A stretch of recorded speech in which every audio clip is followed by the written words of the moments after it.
Hello, everyone. Thank you for joining us at this Learn by Doing webinar. This is sponsored by APPI, whose goal is to teach as many people as possible to apply their precognition in their daily lives for money and health and other things as well. Today, we will be talking about our focus on feedback and this key concept, which to many sounds like an oxymoron, a contradiction. Precognition, seeing the future, begins with the feedback session. But indeed, as you'll in fact see today, precognition being real, in fact, does have a real beginning with the feedback session, which in fact is like retrocausal in terms of having an effect on your remote viewing session. So that's one of the main themes which we go on over and over with, and there are some newbies here and some old bees as well. Okay, the outline will be, I really want to give another sort of take on this whole idea of consciousness being fundamental and just having each of us open ourselves more and more to the really deep meaning of that, because I think precognition is one of the best ways to really get that, but the whole idea is much deeper than just precognition. We will be doing feedback sessions and for the coordinate 902-204. So those of you who didn't do this and the newbies will get to see the real meaning of precognition begins with the feedback session, and I love it when we get to do classes like this where we start like that. And then we're going to continue with the long-standing theme here of these classes where we actually do predictions, which are for a month or more. And we'll do a remote viewing session, the analysis judging session, and we'll have discussions. The people, all of you who are doing the viewing and the judging, I'll be asking you to send in your transcripts and we'll get a chance to look at them and talk about them. And of course, the feedback won't come for over a month. It's a poor sort of memory that only works backwards, the Queen remarked. This idea of precognition goes way, way, way back to the earliest times, and I love this quote from Alice in Wonderland. But the analogy, the comparison with memory, actually is rather deep. We like to talk about future memories, just like past memories are not perfect. What we're finding is future memories, precognition is not perfect. Some of you probably have visual memories. Some actually can remember sounds that occurred in the past. We're all very different in how we do our memory, and future memory is very much the same way. So that's something just sort of to get. Don't be surprised when we start doing the precognition that the way you pick up information is similar to what you do for memory. Now, this is an example which comes from the workshop that we finished, I don't know, it's several weeks ago now in Las Vegas. This was from a newbie. And the point I want to make here is that precognition, when you're looking forward in time, really is very strongly connected to retrocausality when you see the actual feedback picture, you send information back to your transcript. And this is a newbie's transcript. We also use Play-Doh. You know, Play-Doh is a cheap commodity. Some of you may very well want to pick it up, and there's no magic to it. You just sort of, just like you get your session, you leave yourself open for shaping things. And here the newbie did two things. Obviously here, I don't know which came first. So I should have asked him that. But you can see how good this matches on his transcript. You got the track. The red that you see here, and you're going to see more of that, has to do with the judging phase. And we'll be getting to that soon enough. But this fact that this person happened to be a brand newbie, that this was his first ARV prediction, and the viewing transcript that you see here, I think is important to take in, because those of us that have been around a long time, there's just a lot of other stuff in our consciousness that might very well want to be set aside. When you're brand newbie, you have very little going on except sort of following the instructions and being open to listening, and all of that.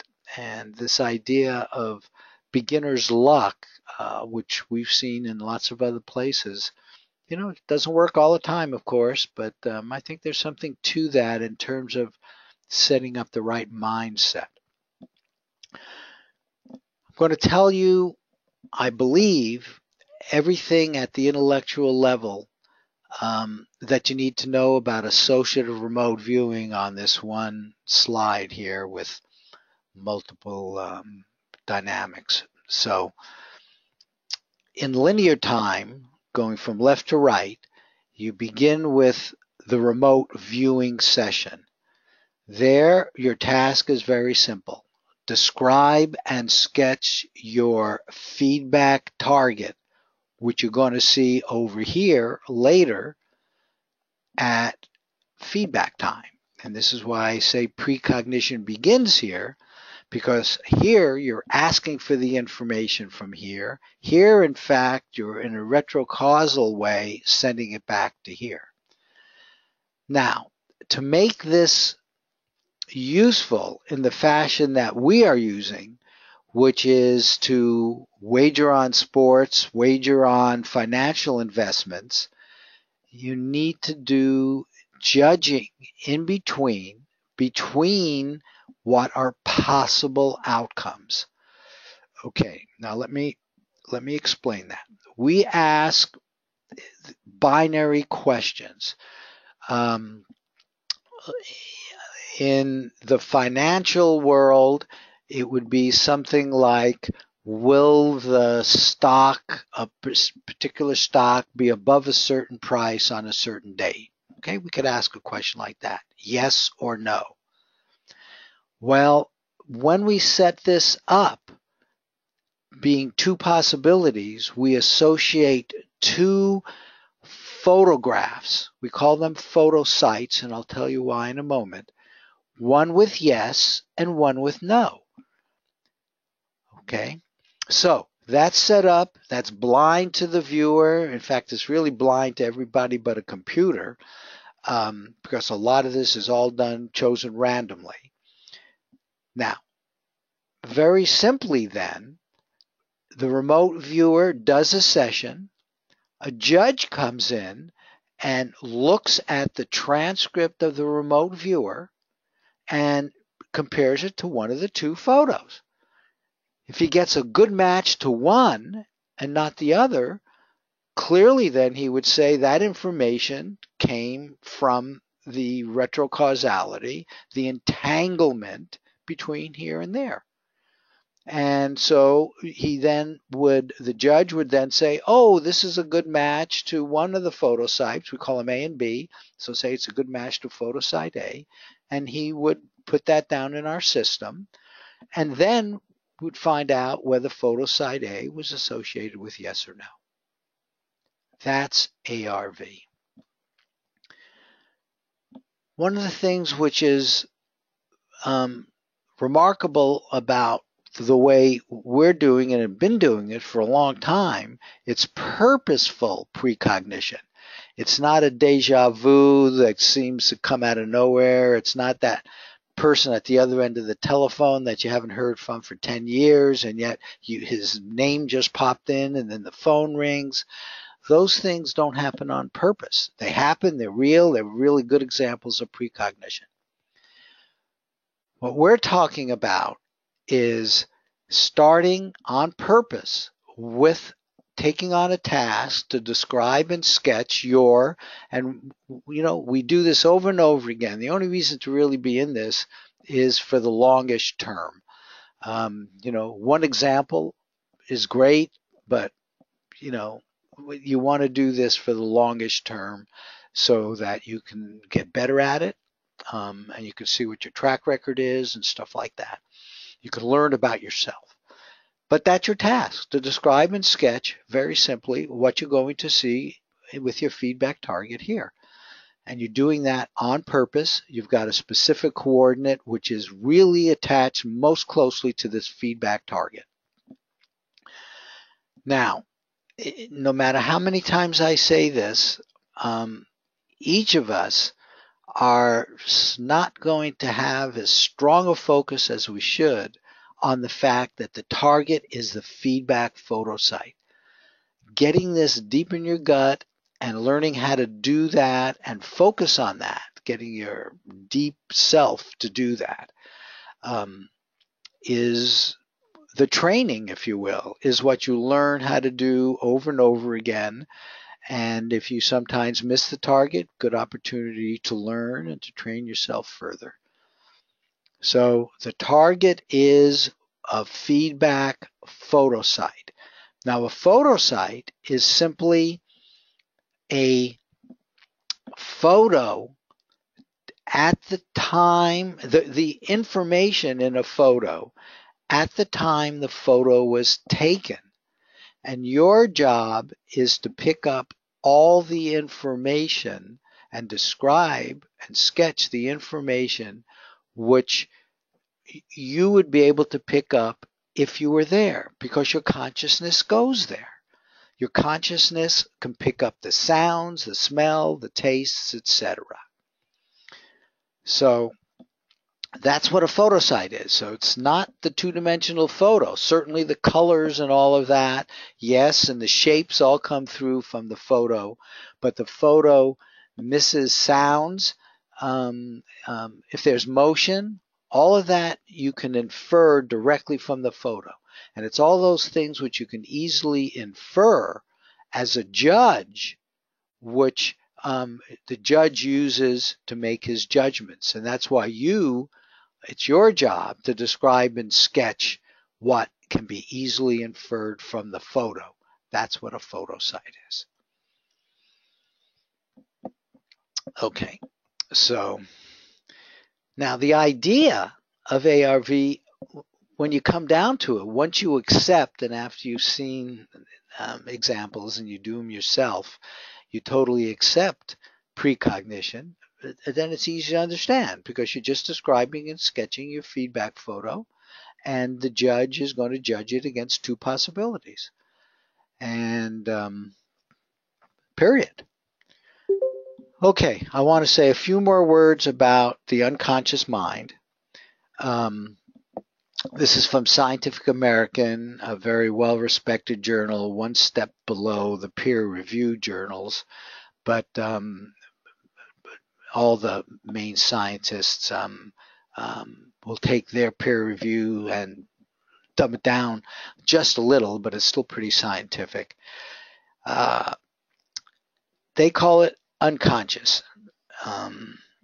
I like to use the word subconscious, and that is the word I use, but it really means the same thing. It's submerged. I don't believe means not. There's no such thing as not conscious. So it's our subconscious mind, main topic here. Now, there's a lot that goes on in this submerged area. Consciousness is right here. Consciousness is the here and now. the stuff that you can do in the now. That's the only time you're conscious, is in the here and now. And yet we know we have memories. We know we can pick up things from the future. We know we have beliefs, ideas, emotions. All of these things bubble up and affect us in terms of what we do and think and feel. But it goes the other way as well. The actions, thoughts, and feelings become part of the subconscious, and so there is a very active loop here. And so this idea that your mind is under construction is a really good way of thinking. And this is also what we're going to be doing. We're going to be improving our psychic minds, if you will, our precog minds, that part of our minds.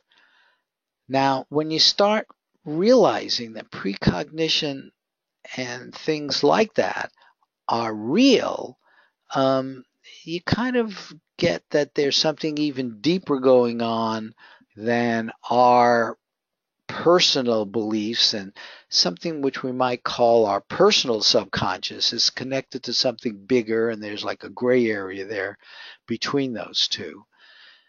And what I've said here is the conscious and submerged consciousness, the subconscious mind, cooperate to provide this precognitive information in the now moment.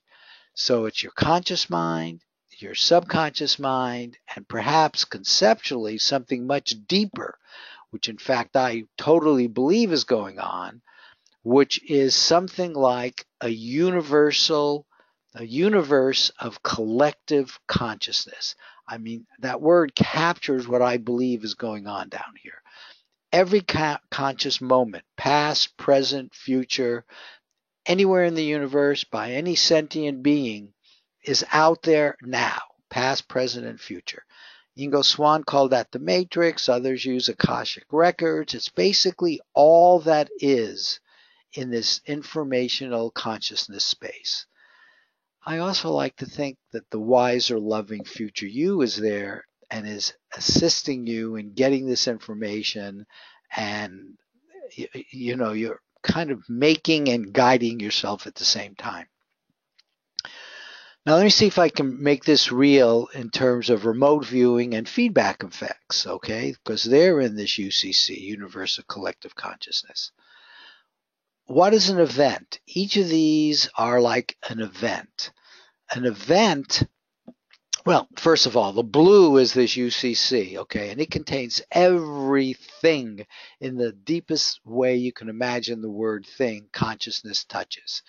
Okay, ideas, if you're touching your desk now, the conscious feeling of the desk, the fact that you think you're touching your physical desk, you are touching your physical desk. All of that is in this universe of consciousness. An event is just multiple nows put together. Now, you've had a lot of those in your life, right?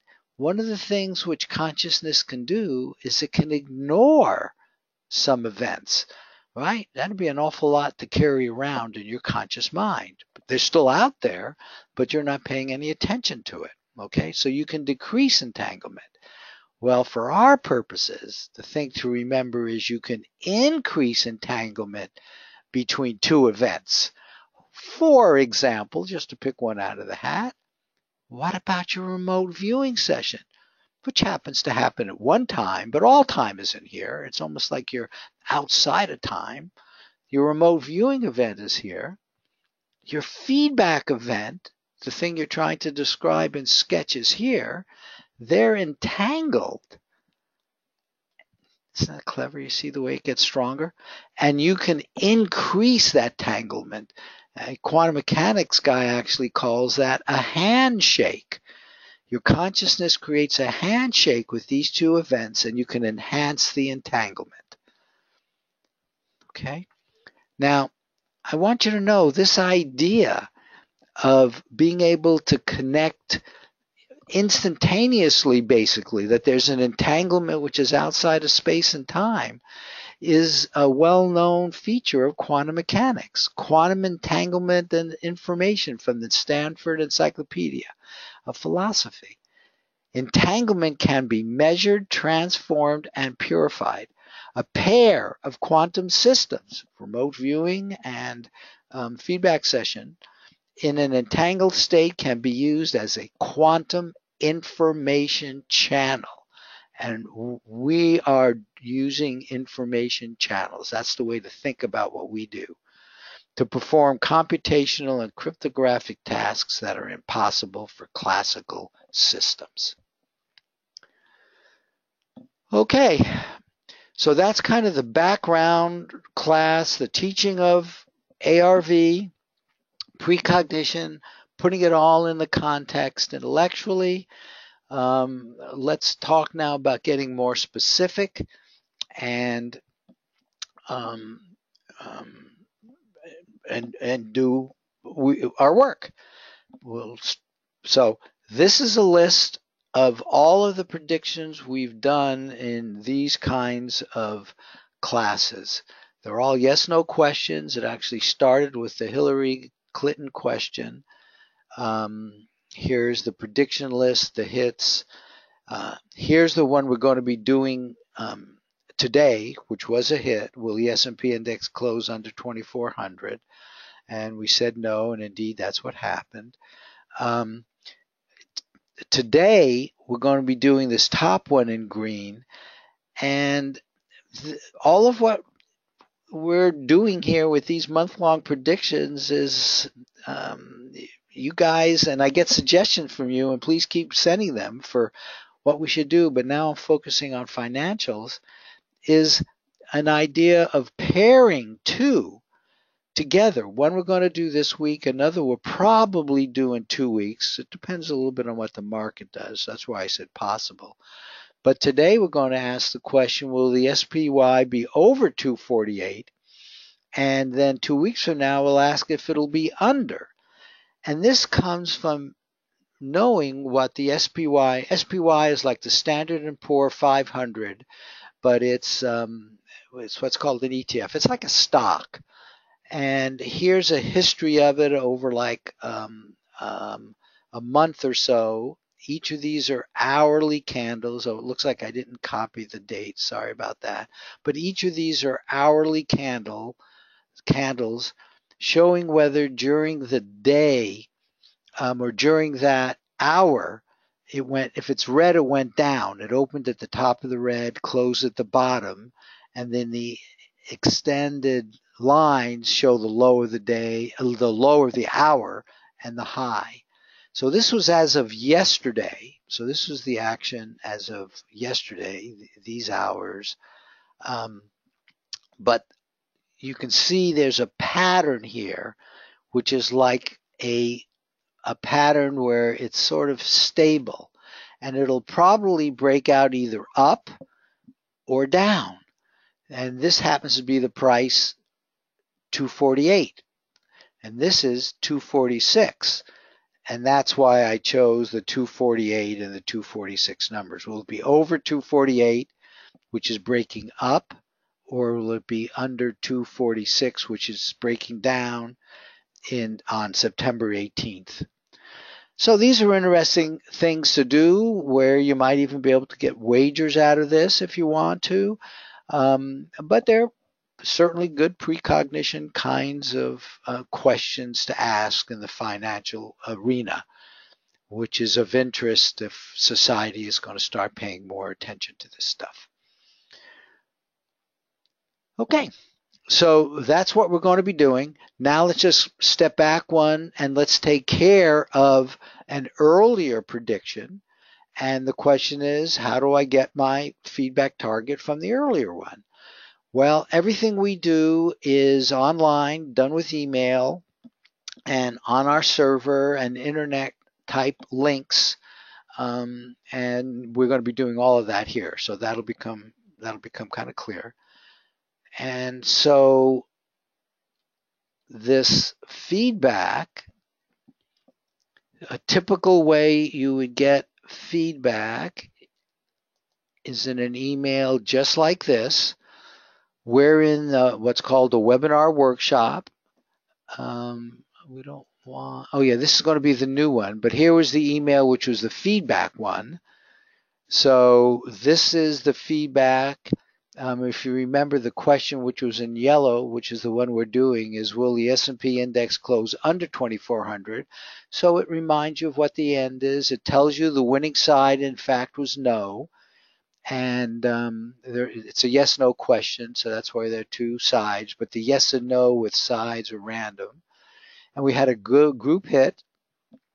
And then all you have to do, this is all really user-friendly, all you would do, remember, this would come into your personal email. We're doing it now as a group, so I'm sort of representing each of you. And so I'll click this now. You would then put in your email address. You would have had your own personal coordinate. They would all be different. Here we're sharing, but that's because this is a learning webinar.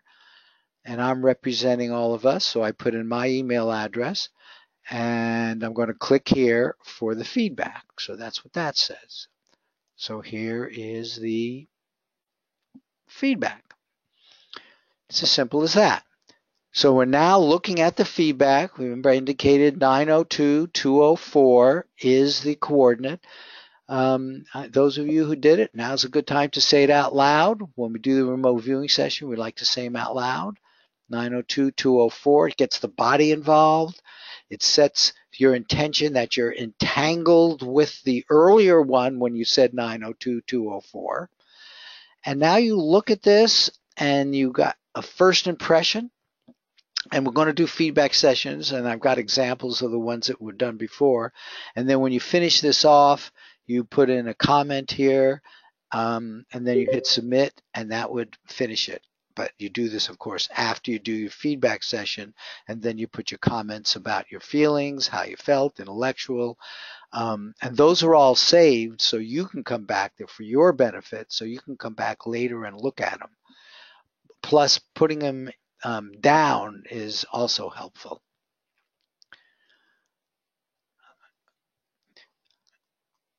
Okay, so we just did it.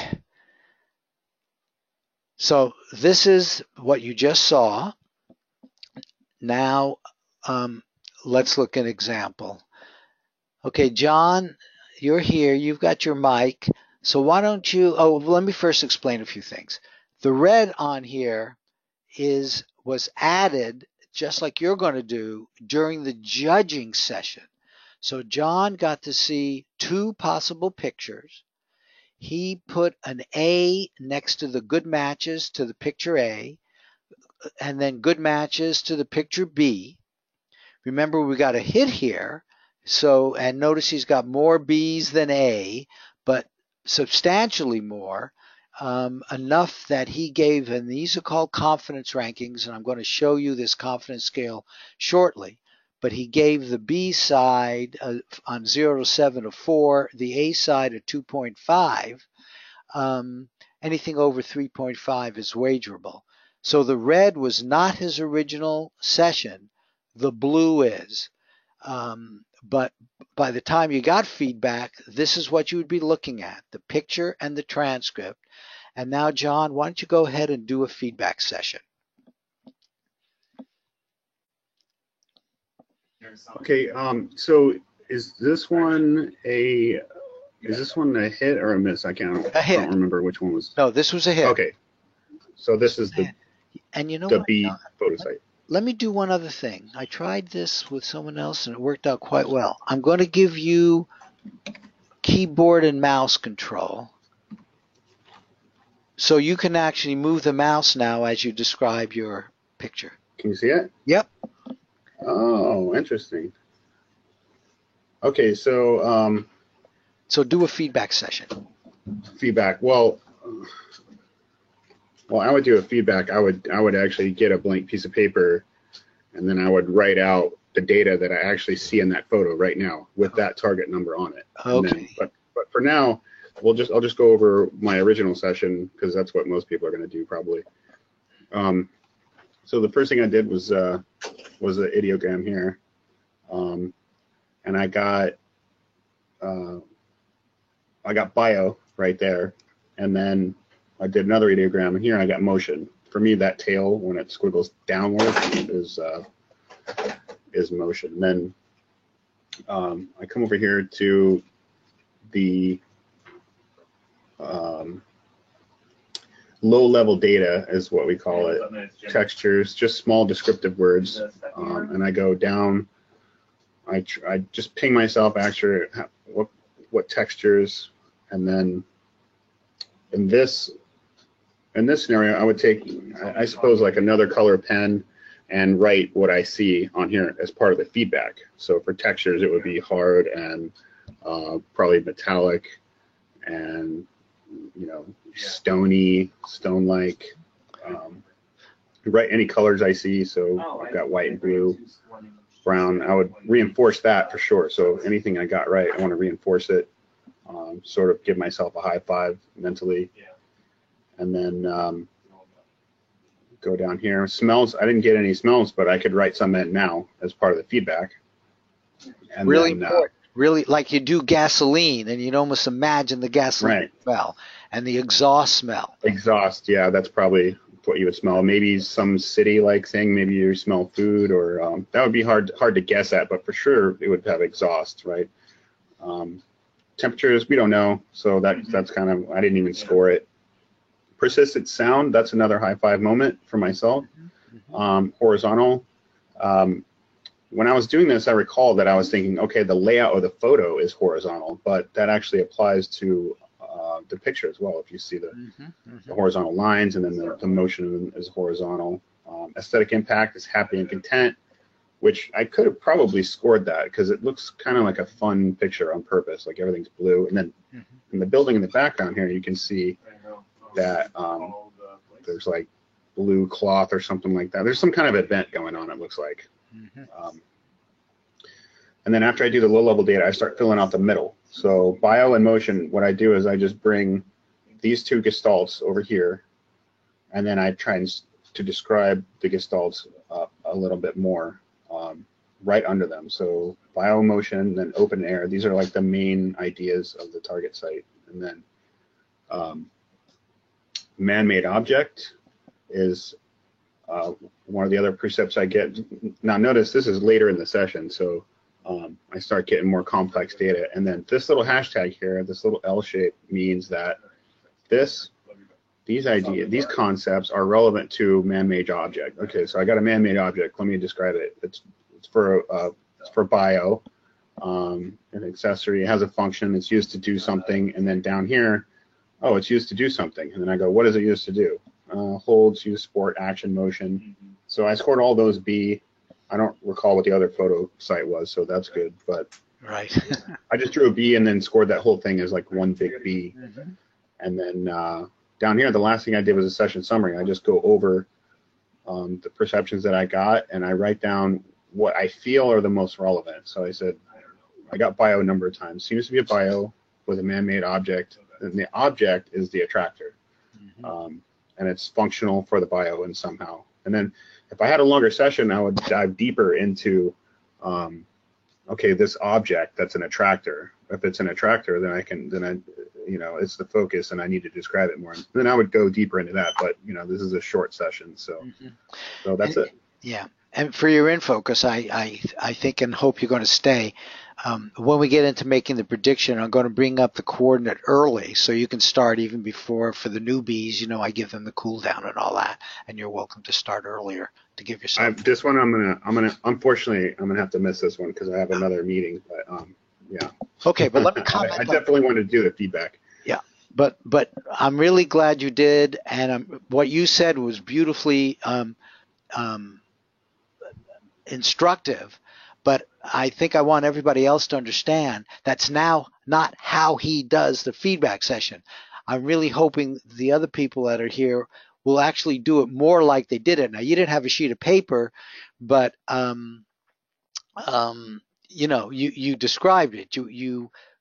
What you would do is go through this. You would add words on another sheet of paper, adding them. You would get into the smells. Hey, I smell gasoline.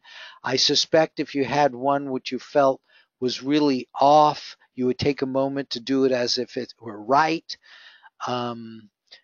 that sort of thing. So, your feedback session with bio, and I loved your high five. Wow, look how good all this stuff is. The motion, A/B, and that is what you do during the feedback sessions. So, but you don't talk about it. You live it and do it, and that's what does the entanglement for you. And you feel really good about the positive stuff. You minimize the negative stuff, but you recognize that it's there. Well, I'm going to tell you about a 5-second rule, but you certainly don't dwell on it. And not remembering the other solution is perfect. And if the other target, and if it does come up, again with the 5-second rule, you forget it. You come right back here, because you want to light this up during your feedback session, because that increases the entanglement. Okay, John, thank you. Okay, let's go. Okay, this is the Targ system. Notice he gave himself a 4, and I really liked, I don't know if you saw it, and I really like this. He said minimal side contact. Now, this was actually, I think, good side contact. And that is a 4 actually says good side contact, but he has got his expectations and his intentions higher than this, which is wonderful. Okay, and let me show you now what a 4 means. This is the Targ 0 to 7 confidence ranking scale. Russell Targ, one of the originators at Stanford Research Institute, with kind of Hal Puthoff, Ingo Swann, and others who came up with the name remote viewing. Obviously, the concept goes back forever. But he is on a SRI paper as the first author, and this is a system he came up with for judging. How do you judge how well it matches? So 0, 1, and 2 are like no correspondence, little correspondence, and chance. And if you just get 1 or 2 little things, you get a color right, you get a few other things. I mean, sometimes the signal has noise elements in it. You expect that there would be some chance element involved in this. That would only be a 2. A 3 is where you really think you made some psychic contact, but kind of minimal.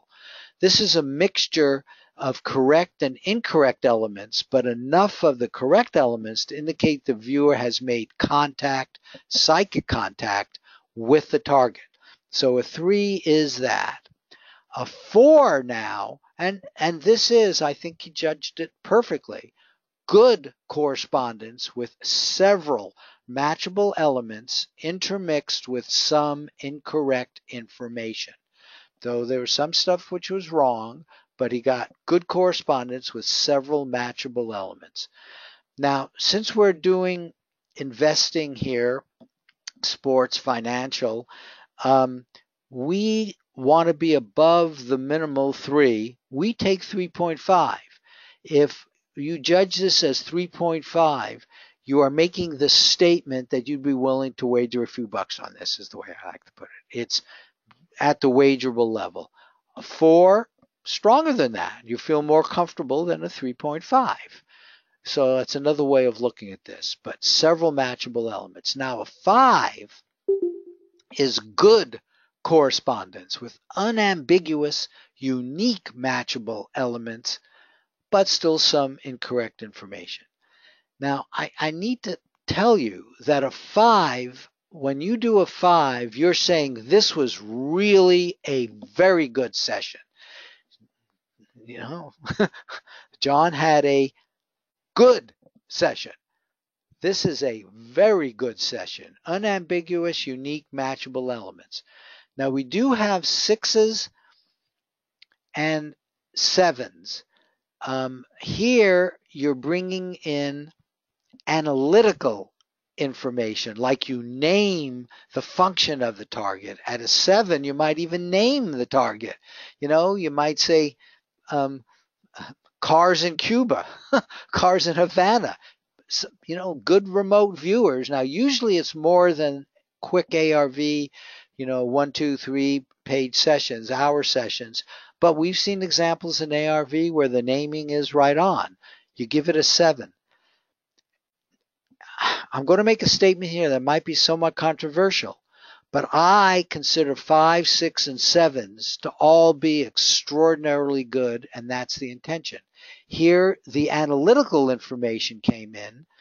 We have something I'll tell you about a little later called analytical overlay, when the mental part of you comes in, and it's right. Your mental part is connected to this universe of collective consciousness as well.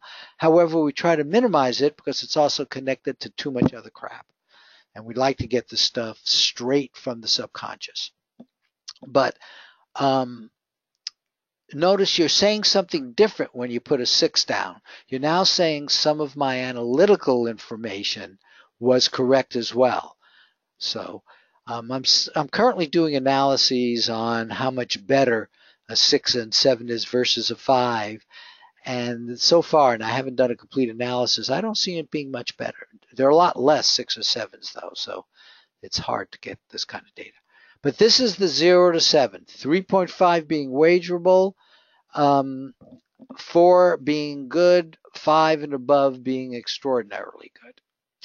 5 and above, well, okay. Here's another example. Here's a 5. Donna, let me see. Are you here, Donna?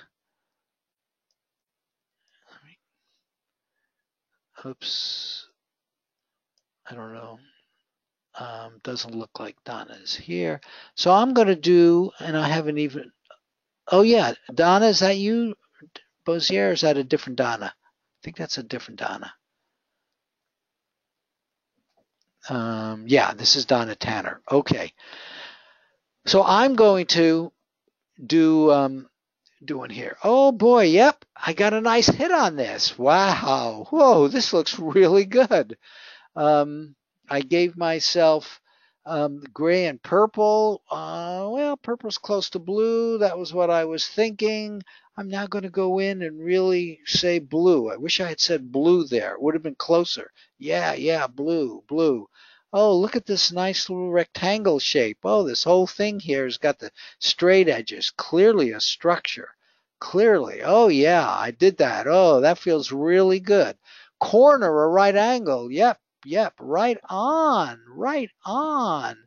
I like that. Smell, oil. Whoa, whoa. I didn't even put a B next to that. When I judged that, I should have put a B there. That oil smell, I think that's really right on. Okay, oh, I'm feeling really good. Metal, smooth, sure.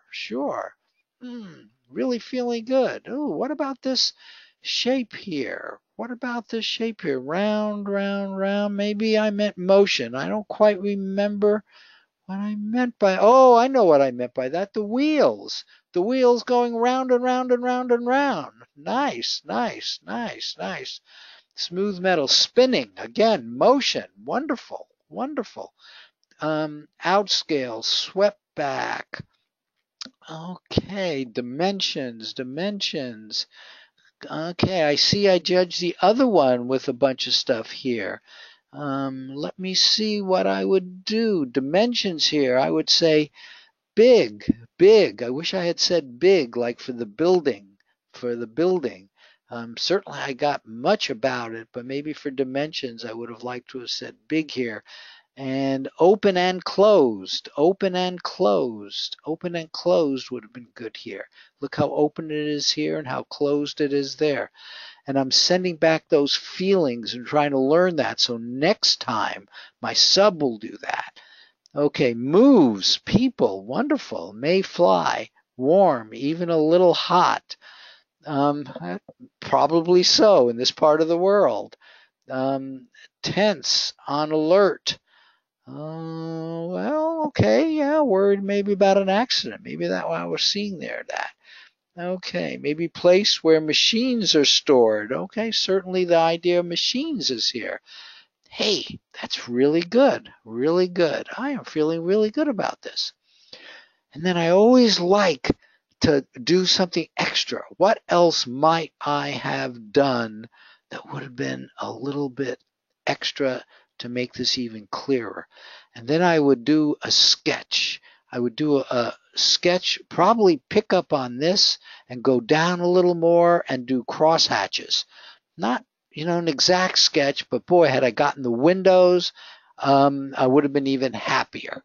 And then at the bottom, end FB for end or EOS, end session feedback. Donna, you're done. Thank you. That was really a good session. That's the sort of thing I do. Everybody comes up with their own ways, and that's important. You want to make it unique to you and your subconscious, because it's this communication channel that you're building up. Every time you do a feedback session, it should get wider and wider and better and better.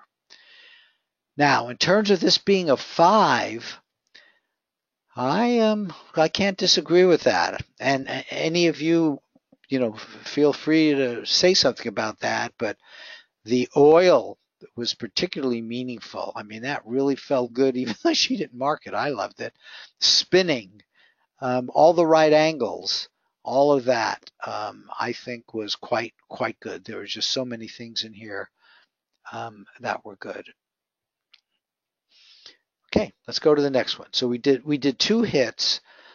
I can never get anybody. We're about to go into a pass and a miss, which are opportunities to actually learn more.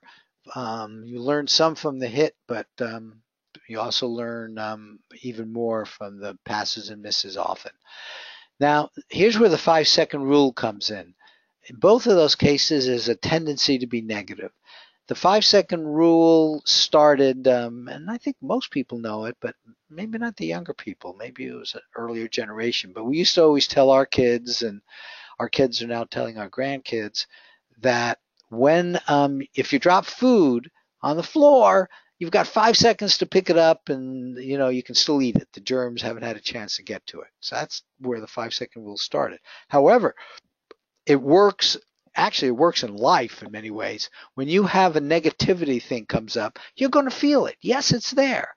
But the idea is to turn it around, to make lemonade out of lemons. That was another one of those statements here, which is getting at the same idea, which is to return to your session now, whether it's a feedback, a judging, or remote viewing session, with a more positive, fun, creative, interested attitude within 5 seconds. Just don't dwell on the negative. Okay, here's a pass session. Lynn, yeah, you are here, Lynn. Do you have a mic?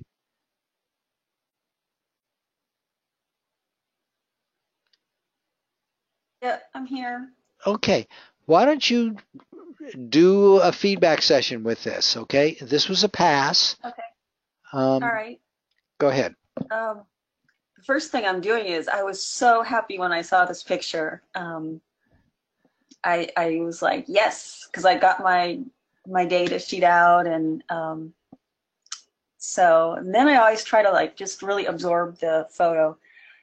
But going over the colors, beige skin color, light orange coral, well, not really, but I do see some of those colors.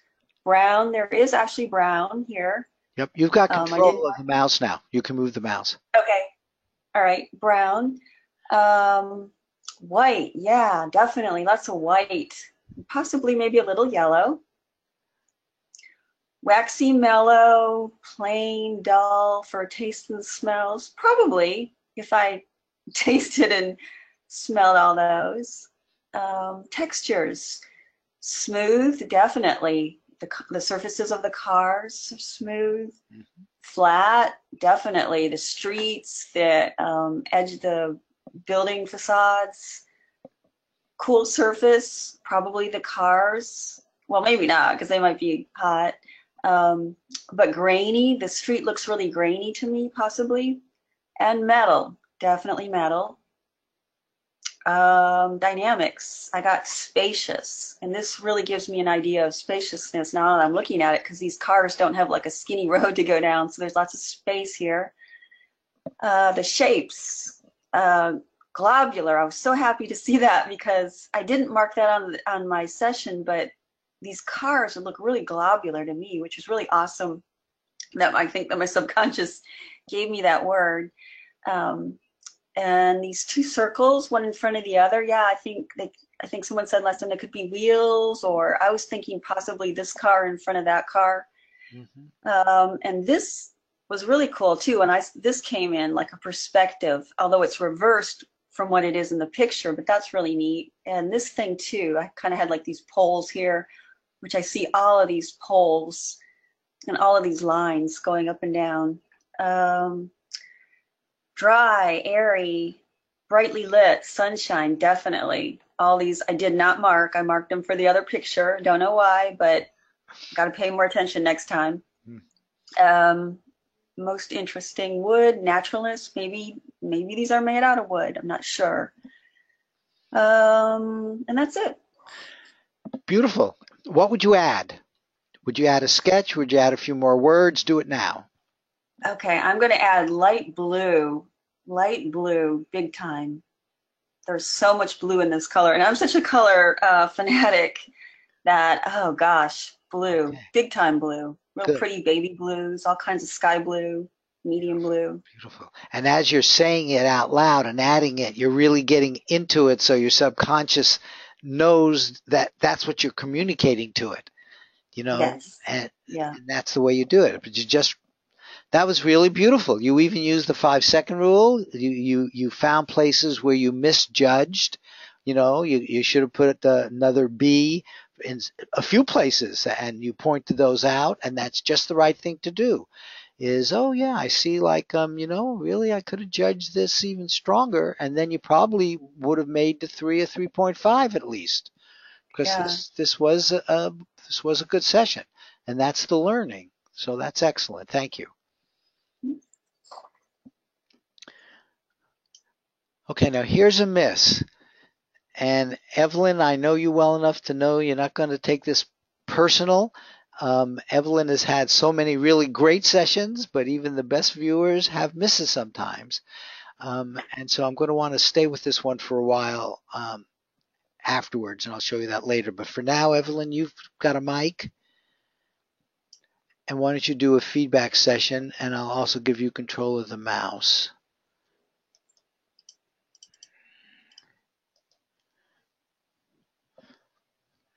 Okay.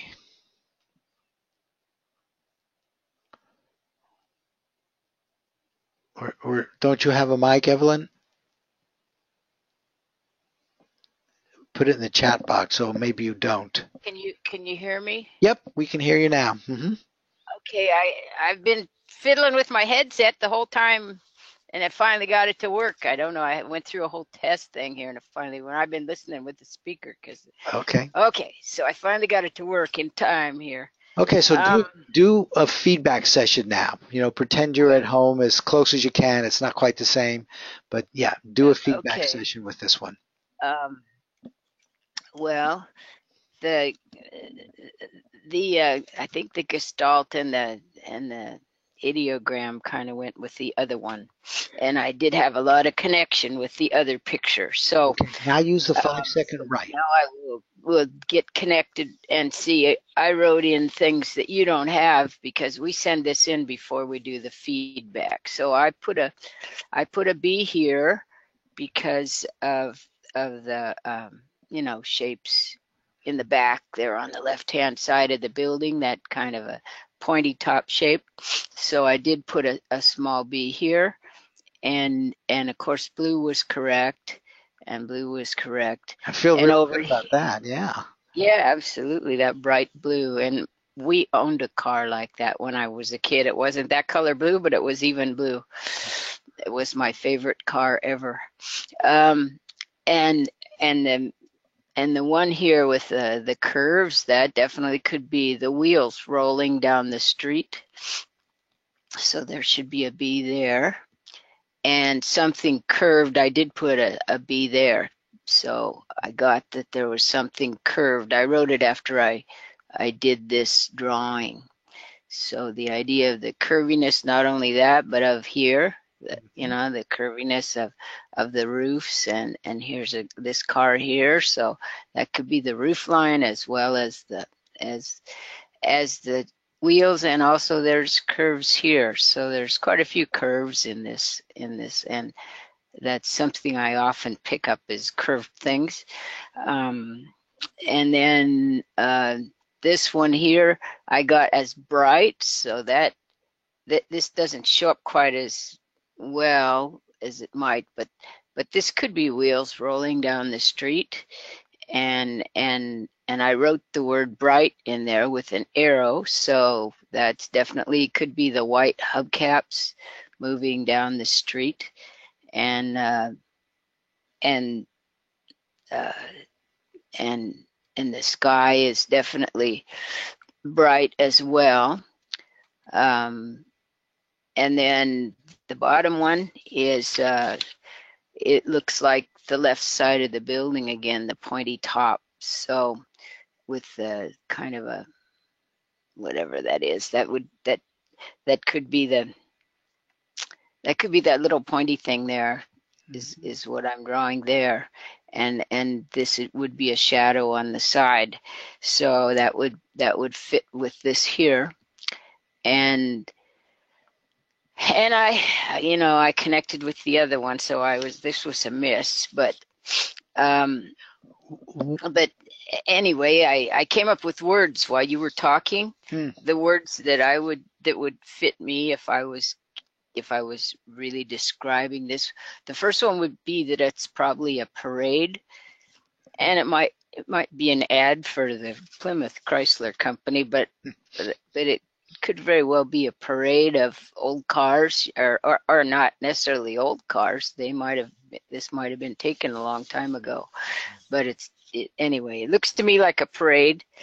And again, what she said, the graininess, the street is there, even the crosswalk, the idea of moving, rolling, spinning, and the perspective of the building, the vehicles and machines, bright, shiny metal, and smooth. Those are all words that that I would fit with me if I had thought of them. And white, I didn't get white. I got the word bright, but white should definitely be part of this. And rectangles and horizontal lines and windows and vertical lines, a whole big part of this. So that's something that I tend to usually get is horizontal or vertical lines. And corners, the idea of you got a bunch of corners there. You're on a street corner. The building has several different corners, so that's and the idea of a city with the sounds and the street and the sidewalk. Those are all things I put down at the bottom to tell myself to add those next time. Very nice, very nice. And let me add something, if you would. This, to me, when I put this, I put this together by going back to what you had sent me. I looked at that and I said, "Whoa, that is clearly the moving whales."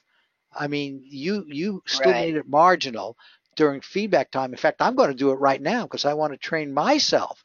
If I do something like that, I mean, really, right now, I'm imagining those wheels going forward and drawing something just like this. I mean, and maybe an arrow going forward. So that, plus when I looked at your doing yellow, and back here, that's like a yellow cab, and blue, and you did those twice. I mean, yes, Sub, you were really telling me about the colors twice. So I reinforced that, and I'm even doing this now. I love to do this stuff too because I'm learning all the time, and I'm opening up my communication channel, just as I hope all of you are. Virtually everything we do. Okay, well, the stay idea with of the me. perspective to me is important because I'm a photographer. So the idea of that, and that was obviously taken with some kind of wide angle lens that maybe had to be corrected to get that perspective right. Because normally your buildings would be kind of splayed out like a broomstick. So whoever took that knew what they were doing when they did it. But I love perspective like that, and so that's another thing. And even clouds in the sky. Yep. Did you get that? Because somebody did say that I someplace. didn't I didn't Oh, get the but that cloud would be something you would sky. like to get next time. Beautiful. Yes, Get the yes. feeling of clouds in the sky. Okay, stay with me because what I now want to do is you write end of session done, and you did just what you did. You added really good stuff that you wanted to add, and then you're done with your feedback session. Now, the feedback session mindset, your intention is very clear to try to get your entanglement, light up this picture so you get it at remote viewing time and all that. But now that that's over, after the feedback session, some people may, especially if you had a pass or a miss, but sometimes even with a hit, you may want to ask, how's my analysis judging? Because notice, virtually everyone has talked about things which they wish they had marked a B with, that they missed. That is so common.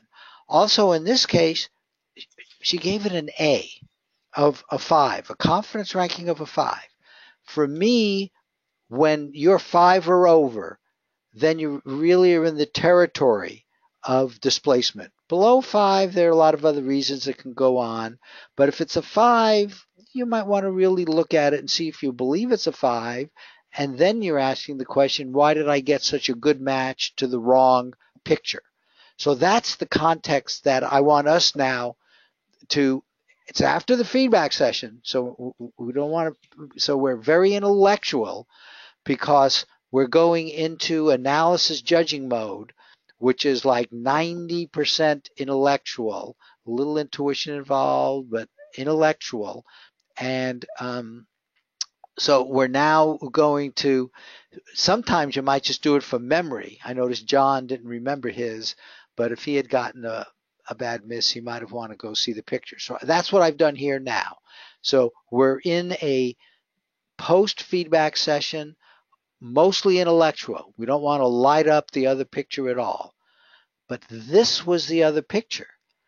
And now we ask the question, do I really believe this should be a 5, a confidence ranking of 5 for the A? And um, and should my B have been higher? I think clearly based on what we did during the feedback session, we'd agree the B should be higher. I don't know how high Evelyn would make it, but clearly it would be higher with Can this. I say something, Marty? Please do. In fact, I'd like you now to go do this. Okay, well, You'll think it's a 5. and it surprised me because, like I say, I have a very much of an emotional entanglement with cars like that blue one. The color isn't the same, but I was very angry when my mom sold that car because I was in high school and I wanted it. But the thing is with me is that, see, what happened is that 2/3 of the way down, I'm kind of, it's where it's entangling with either one of them, and then there's one drawing that's absolutely off of A, and that's that rocky You still have section the where map. You still have the I map. wrote where I wrote yellow. Mm-hmm. I actually saw this exact shape right there and called it yellow, and then I saw this shape, which is at the bottom with the kind of, I couldn't figure out what was coming out the top of it, but something seemed, but see, this was the shape I was trying to draw. And so my two here, this is that, and this is this.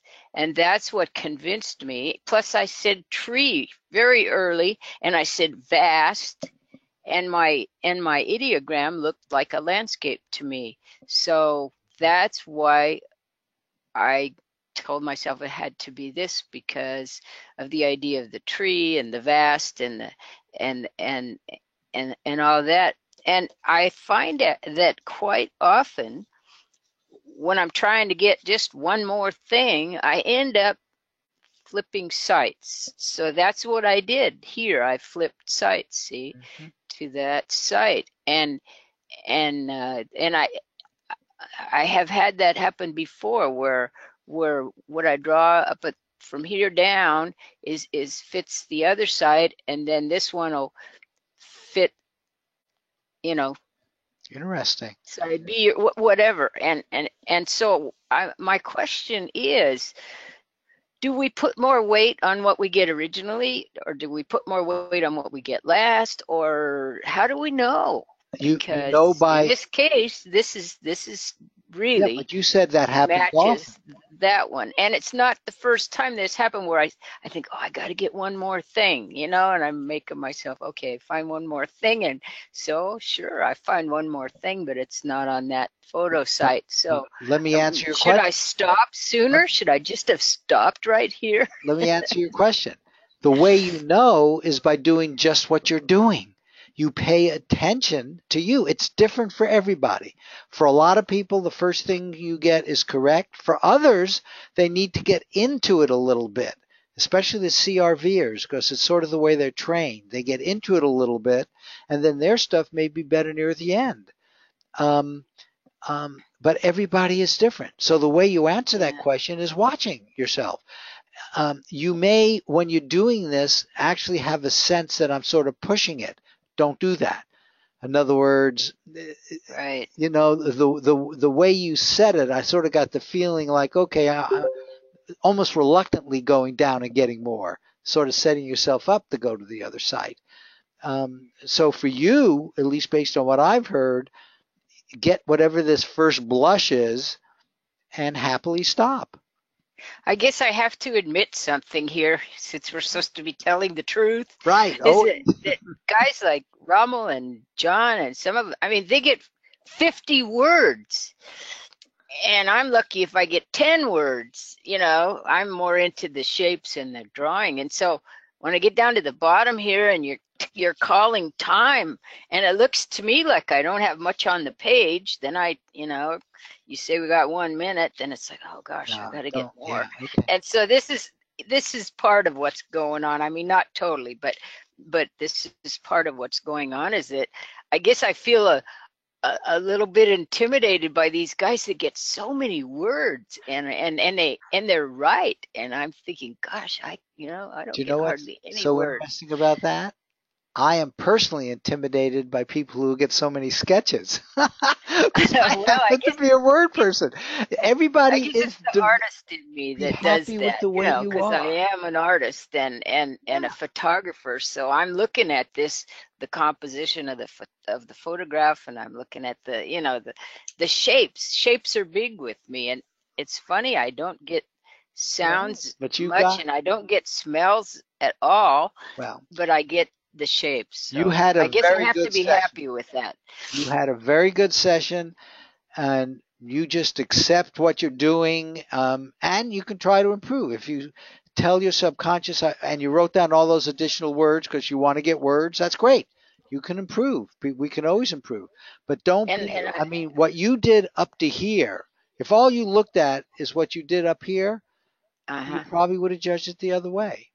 Yeah, Go, or 50-50 maybe, but or I maybe wouldn't have 50 given would it have a 5 and a 1. been Yeah. right.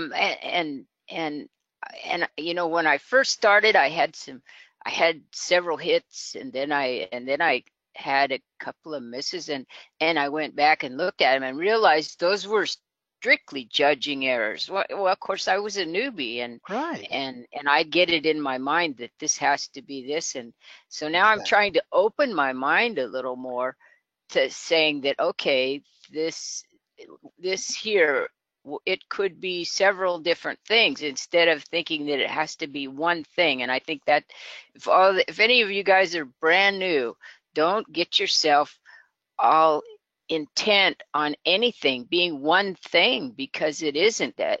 The same with the non-local consciousness. Right. Everything is nothing and nothing is everything. Thank you, Evelyn. You said that very well. And that is true. The judging, and that's why I did this whole thing where you go back and you look at it and rejudge it a second time, and often you'll learn something. So that's really important. Can I say Okay, something? always Hello? learn something, Can you right? hear me? Oh, Ramel, go ahead. Okay. Yeah, one other feedback too, I think Marty that taught me is not to fall in love with your sketch. You know, like you think like that's the one and you fall in love with it, like, oh yeah, yeah, yeah. That's why you give it a good score. Just be real when you're judging. Be really, really thorough with it, and don't get swayed with, because you're a photographer. I'm sure you love colors and perhaps, like all that. Don't get so swayed with it, or like, oh my God, that feels so good. I'm going to give it a higher score. Go with what you have on your session. Just go with that. And also, it's, I've been doing this for a while. That's probably why I get a lot of the stuff that I do. It's really a discipline. They have to keep practicing and practicing and practicing. And don't compare yourself with other people. I learned that you have your own way of doing things that's remarkable, and focus on that. But you will know that you will definitely accelerate much more when you focus on your strength and not on comparing yourself with other people, because you are really, this just shows to you how so much every one of us is so connected with a target, and that's the beauty of it. Like when you see other people do it, you can do it as well. Perfect. Thank you, Ramel. Yep. You guys are doing the more teaching than I am. It's wonderful. Keep it up. That's great. Okay. I'm going to give you what I think is the most important summary. Purposeful precognition begins with the feedback session. Okay. And when you key in during your remote viewing session, just remember that you're going to be paying a lot of attention to the feedback session. That's where your consciousness is going to go. And from there, it goes to the photo site. Now, you've seen examples, but we're getting ready now. We're transitioning into doing a remote viewing session. And these are the level of the kind of words that you get. If anybody emails me, I'll be happy to send this to you and the template that I'm going to show you shortly. But this is the kind of stuff that does come up in words.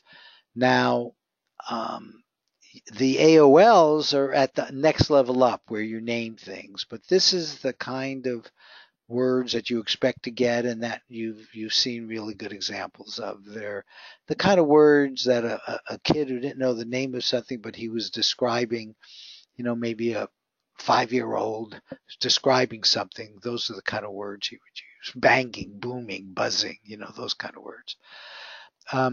Now, sketches are very important, and as I said, I wish I could get more sketches.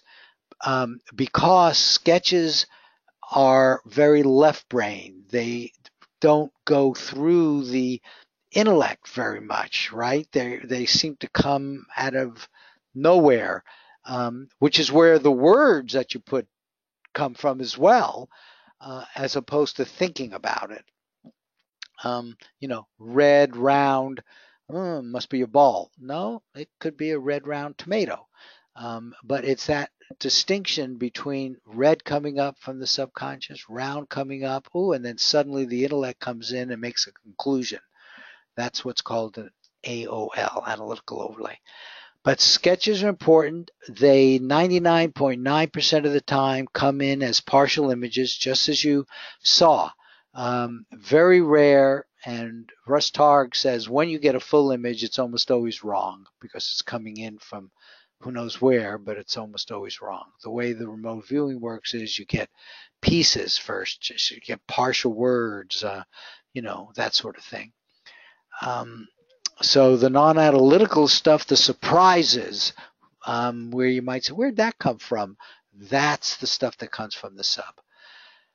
Now, the other thing are these gestalts and first impressions, which are related. A gestalt is kind of defined as something which has many parts to it, and yet it's almost like more than the individual parts.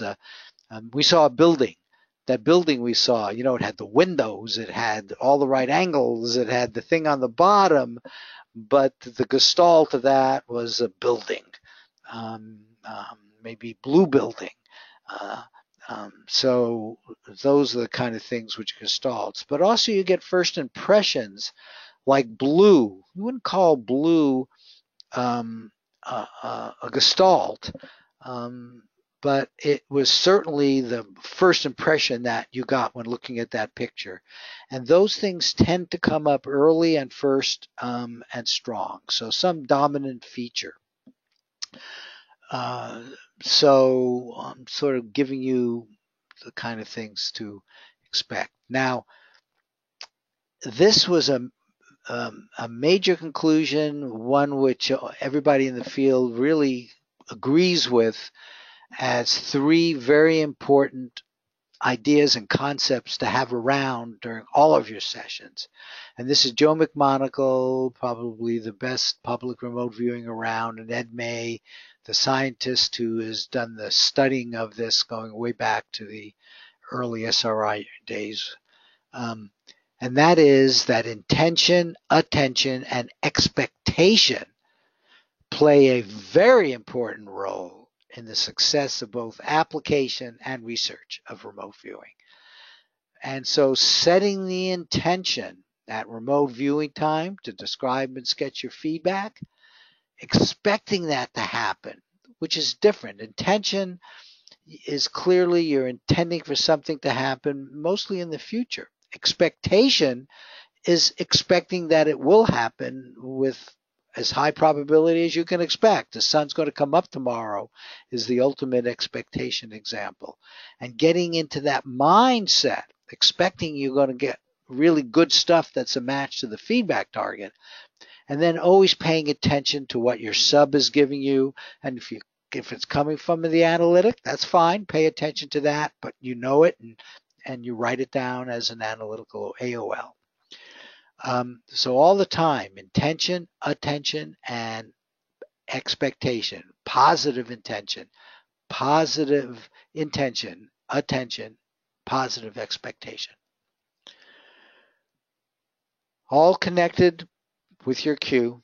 Describe and sketch your feedback target. And when you're at your feedback target, you still know that is your intention. You're paying a lot of attention to it, knowing that it's going to help in the past. It's not going to change the past because you've already had that now moment, but it's going to help you for the future. So that's why you're paying a lot of attention. And that's your intention and expectation, that you're going to just continually and forever improve in those areas that you want to improve in. Where you are is just fine. And then I always ask you to add additional stuff. That's the area you want to make incremental improvements, small incremental improvements with every feedback session. Okay, so let's start our prediction. Guess what? This will be the cue, but we have to get a coordinate and describe and or sketch. Either one's work. Start now. Emotions. The judging is the only place emotions are really to be minimized. Do it intellectually. During the remote viewing session, the feedback sessions, knowing your emotions are important. Keeping them as positive as possible helps make this entanglement stronger in a positive way, which is, of course, what you want, but do it. And the 5-second rule actually is almost like a reminder to do it even more so. So feel happy, and that's an order. Now, let's go get the coordinate. How do you do that? Well, again, you will get an email like this. So this is one the group manager will be sending out to all of you, and I hope you're all in groups. If you're not, obviously email me and we'll get you in a group. And you get an email like this, hi, the name of your group member, and it says what the tasking has to do with, though sometimes it won't. Sometimes it's totally blind. And these, I always tell you, will the SPY daily price close over 248 on September 18th? Here is the event date, and it tells you when the transcripts are due, and they're due today. And again, user-friendly. All you do is click on this. There's a page that comes up which is asking you for your email address so it knows where to do your feedback. And you will get one specific coordinate when you click this. And so I'm going to click it now, and now we'll get the coordinate which all of us will use. There it is. So on a sheet of paper, on the top of a sheet of paper, write 677247. Now I know your OBs are probably already started, but I wanted to give you this coordinate now. And so this is what you would get. And basically the instructions here, which after you do this, you will no longer read, but every now and then you might remind yourself, start your RV session when you feel good about doing the session. You know, you want to be in a positive place when you do your remote viewing session and when you do your feedback session, because you know you're on a really exciting journey. You're right at the cutting edge of consciousness research. So 677247, say that out loud now, just like I had you do it at feedback time, and say it knowing you're communicating with your subconscious. And when you start on your remote viewing session, your transcript for real, the newbies, you'll say it out loud again then. So now we need to generate a transcript, and then we'll upload the transcript to the server, and then we go into the judging. But the first step now, so I have to go back here, is let's talk a little bit about getting you ready to do your session. Again, this is like a template which some people use. A lot of people, I notice, are just starting to put some of these words down on their own, but I can send you a copy of this. You've put your coordinate here, saying it out loud. Remember, most of the time you'll be doing this alone at home. You put your name, the date, and time here, okay, above a line. And now we're going to go into a cool down, and then you'll do your transcript. Now we've talked about the Gestalt and sketches. We've talked about the kind of words. We've talked about the AOLs. They typically go on the right. An ideogram, you saw an example of a little squiggle. That helps some people get things going. It might be a pictogram. We'll be doing other webinars where we discuss that. If you're a brand newbie, I do recommend doing something. You write the coordinate, you say it out loud, and something quick, a second or two. And it's amazing how much information is in that right there. Because after you've done a cool down, information is sort of with you already, and some people think all you're now doing is decoding it, letting it come up in sketches and words. Okay, so this cool down basically is a preparation to get rid of the day-to-day stuff that's going on, to open up this communication channel that we talk about, which is between your consciousness, through your subconscious, but all the way down to this matrix, this universe of collective consciousness, because that's where the ultimate information is. I mean, it's deep and you're translating it. So this is really a consciousness discipline. You're learning about consciousness and your personal consciousness. So we now want you to begin emptying your mind.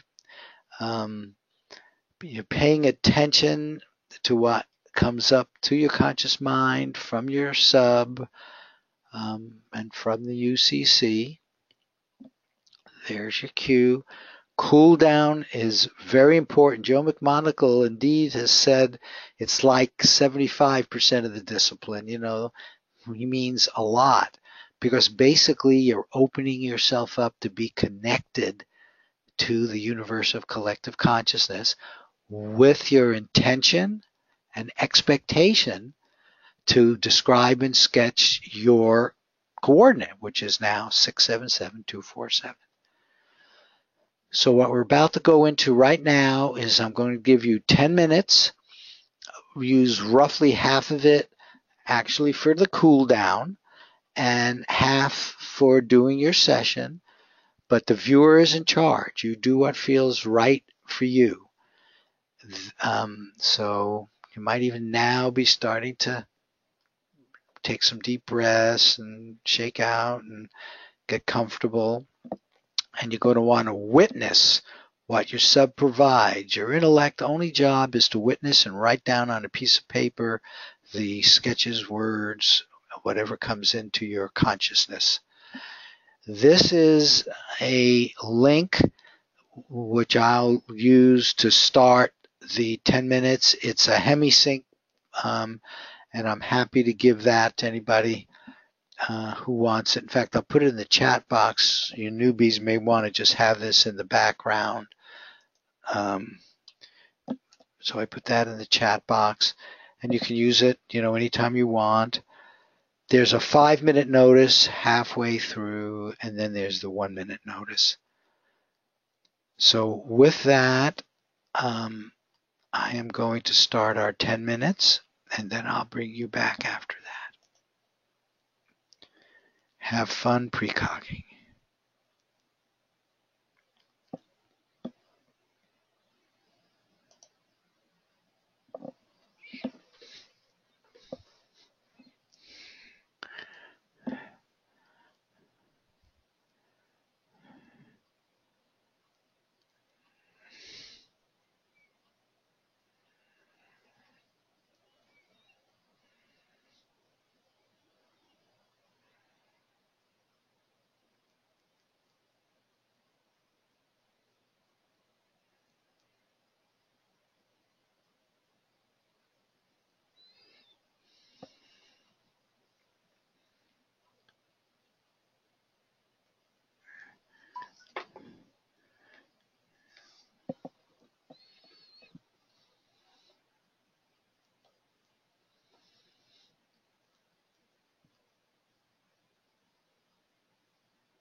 A minute to go.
Okay.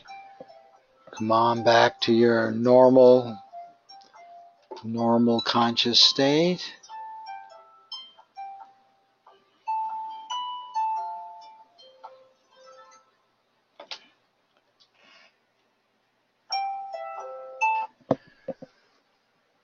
Okay, very good.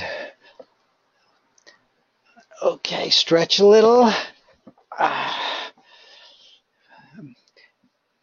Many people, when you get down into the remote viewing mode and you're just listening and witnessing really to what your subconscious is giving you, you get into, some people, not everybody, get into a kind of altered state, but some people don't, and they do just fine, thank you. Everybody is different. That's one of the very important lessons. Okay, so there we are. So that's what we just did. Now we'll go into the analysis judging. Here's where, remember we talked about two possible pictures, and one's going to be associated with yes, one no, all done randomly. And so, in fact, you're going to match the transcript just like you saw the other people do. Quick review of the judging. 0, 1, and 2. 3 is, yes, you made some contact, but right on the margin. 3.5 is wagerable. 4 is good session, good correspondence. 5 goes up to very good, excellent, because you now feel you had unambiguous, unique, matchable elements. A 6 or a 7 brings in the analytical information, which is now accurate. And at each of these steps, you're getting less and less incorrect information. A 7 is like spot on, no incorrect information, essentially. Excuse me. Okay, I guess I'll say one more thing before I get the two pictures and show you how you do that. And this analysis judging is not this, and I've done this joke so many times that I don't think it's funny anymore. However, it is important. It's making the point that ask the question about what's in the sealed envelopes, similar to what we're doing without envelopes. And our psychic says a charcoal drawing of a woodchuck eating a small orange, and a skeptic who expects precognition to be perfect would say, you little fraud, that's a long way from an ink drawing versus charcoal, of a beaver versus woodchuck, a tangerine versus small orange.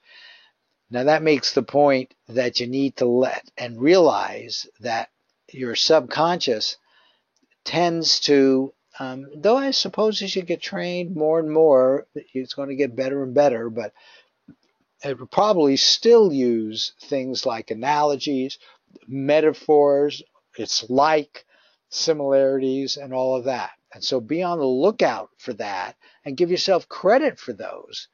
Now, how much and how close, that's where the analysis and judging comes in, and that's why you do these and learn from each one, and you'll get better and better at this as time goes on.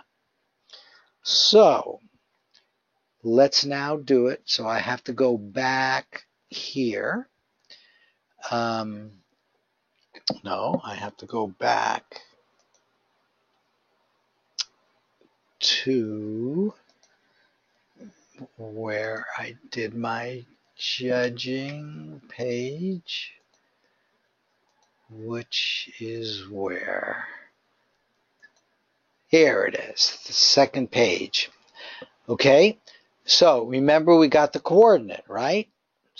At this point, you don't say it out loud or do anything like that because you're a judge. You're going into an intellectual mode. I like to think it's like 90% intellectual. There might be a little bit of intuition around in terms of recognizing, for example, the metaphors, things of that sort. Now, you will have to bring into your computer so that you can browse for it. So I'm hitting the browse here. And where did my browse come up?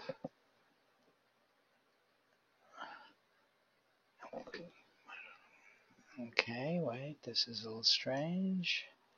It probably is coming up somewhere. Marty, do you want us to judge it first or send them now? No, I like the judging. I like to see the A's and B's and all of that. So Okay. wait, and also the confidence rankings on there.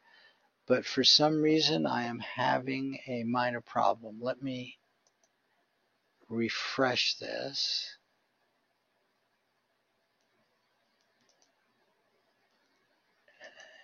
See, why isn't the browse coming up? Wow, that is very strange. That has never happened before. I had trouble with the software that last time. I sent you an email about it. All along the line, it kept telling me it couldn't do it. A weird thing would come up, and then I would go back and do it again, and it finally went through, but then it never told me which was over and under. Okay, well, you remember, I've now finished. I was making code changes, but they're all done, and everybody has been using this. Let's go back. Well, that was last week when I did that. And I just did actually, one of them, and I sent you an email on it, but there was like 3 different times when I clicked, and it did it, and I had to go back to make it do it. Oh, see, this is my machine. This is my machine. I can't even click on this. Okay. Oh, okay, there it happened, but slowly. Maybe that's the problem. I have to be more patient. Okay, and now this is interesting to know, by the way, because if you go away and you come back and you click on the same one, we should get the same coordinate back, and indeed we do. So that's good to know for you that you can get the same coordinate back. There it is. Okay, so now it's come back up. You know, sometimes it's the personal computer. So some people use their smartphones and take pictures and send it off to their computer. Some people do it on their smartphones or their iPhones, but one way or another, you need to get into your computer a copy of your transcript. And today I'm going to ask you to do that with the judging symbols on it so we can all look at it and talk about it. Hey, so Marty? At this point, yep.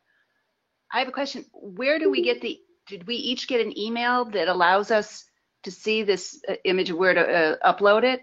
Yes. In other words, when I put in my name, my email address, you would put in your email address. But I don't even have an email that has this particular task number associated with tomorrow's? it. No, but you would if you're in a group.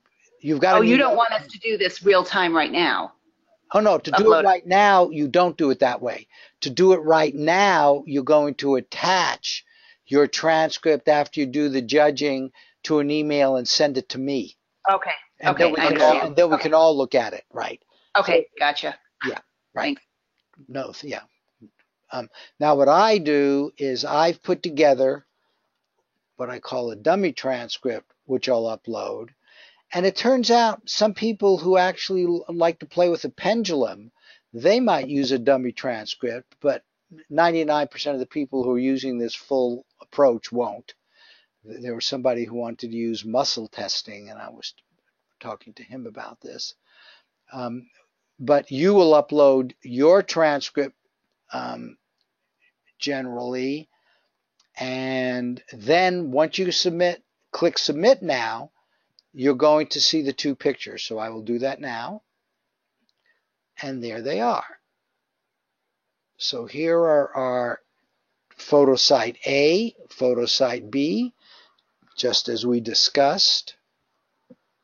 And let me see if I can get the Targ scale. I'm going to make these as big as I can. Then we're going to do group judging, but you then would do your independent judging and put in the confidence rankings between 0 and 7 for A and B. And you saw the people put those on your transcript, and that's what I'd like you to do now. So compare your transcript to A independently and B independently, and mark like a little a or a big A, a small b or a big B against each element. And sometimes in sketches there are multiple elements. So that's sort of the analysis part. And then ultimately you need to do a judging for a confidence ranking. And let me get that Targ scale up here.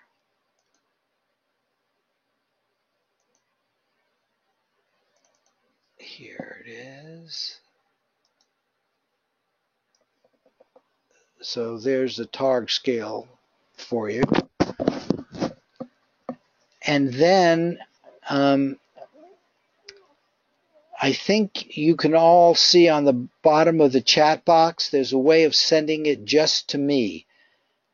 And what I'd like you to do is simply put like A and then the confidence ranking, comma B, the confidence ranking. And then after you do that, then attach your transcript with your judging markings to me in an email.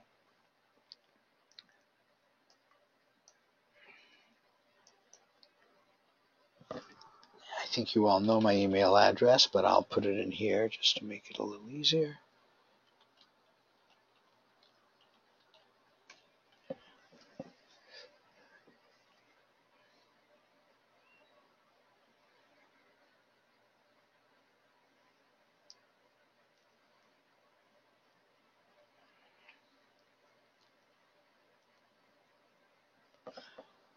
Okay, so we're intellectual here.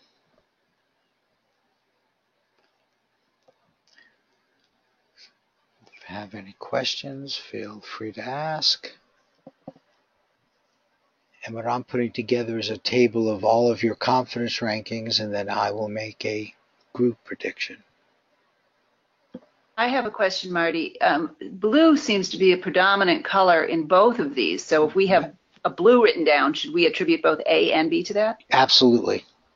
Okay. And in many ways, this is not a good pairing for that reason. Yeah, that's what I was thinking, yeah. But I will tell you that almost every pair, there's something that people object to for one reason or another. We have 800 of these, and they come up randomly. But notice in this one in particular, there are plenty of other things. And that's one of the things you give as a sub-task to your subconscious is, hey, give me a lot about the correct photo site that I'm going to see at feedback time that's different from the other one. You know, here, action versus calm, for example, would be one big one that comes to my mind. Certainly nature. But I have one more question. Like I have something symbol that I could interpret, say, as a tree, a tall, thing with a top, or the person could be a tall person with a top. So they're also in that regard very similar. Okay, now, and you might want to do a big A versus a little b, or the other way around. But there's something else too. You can remember what that meant to you when you received it from your subconscious. Sometimes with something like that, you might have gotten the feeling of a tree or nature or something like that. Now, that might not be the case here, in which case you need to do what we said. But sometimes, you got a little bit more information when the element came up than you put down on your paper. And you're certainly more than welcome to use that. In fact, you should use that as long as you feel it came from your subconscious.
I have one more question. Lots of questions today.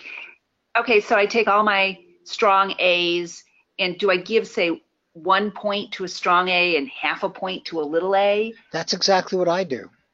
And so I could end up with lots of little B's, which actually turn out to be quite a few little B's and make up 5 points, but even though they're all little. I count them as a half. Again, this is analysis. The final judgment, you take all that into account. Even though you're giving it a half, if it's all little B's, do you really want to, and you are the judge. And again, this is maybe your first one. I know you're new, so you'll learn about yourself as you do more and more of these. But at this point, you just make your best judgment. So if we put like for A or B, you don't really have to add things up. If one looks stronger than the other, you just get a general feeling whether it's wageable or not. Some people do it different. In fact, even on some of those transcripts, some people counted, I think, and some didn't. Some people like to count because if they're very different, they feel comfortable, going with that one. Other people, by the time they've done the analysis, is pretty clear. And then they go in and give what they feel is the appropriate Targ confidence ranking. So everybody is a bit different. And people tend to make incremental changes. I don't recommend major changes ever. I recommend incremental changes in all phases, including the judging.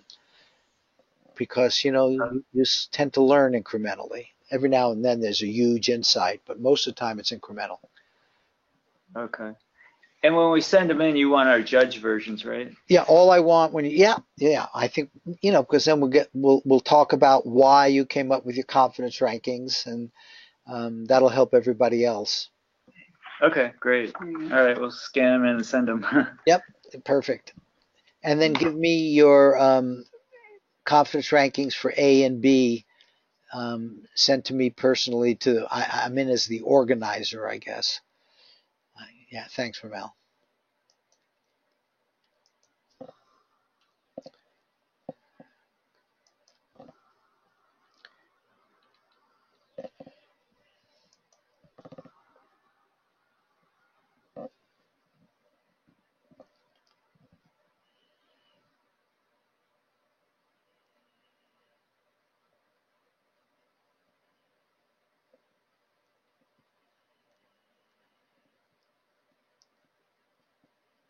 Do you want our confidence ratings and each one on this paper that we scan, Yeah, or put that I think that'd be good. I'm putting it in a table here, but that would also act as confirmation. Plus, you'll get to see Okay. it and confirm it. But also, when you do feedback, in the future, that's an interesting number to have there for you. Everything is designed so that you can go forward and learn more and more. And most of the learning after a few of these is by you, for you.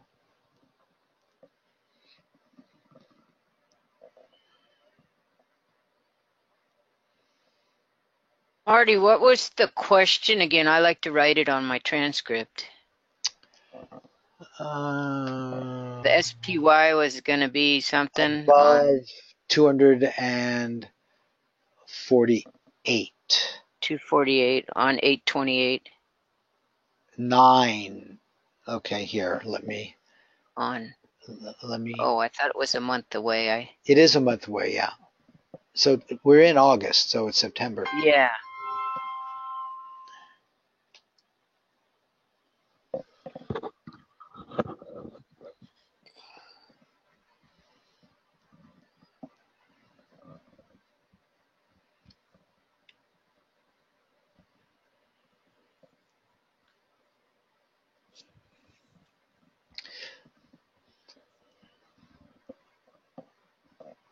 What's so interesting about that, Evelyn, and I know you understand it, I just want to make sure other people do, is all of that is quite secondary to just describing and sketching your feedback target.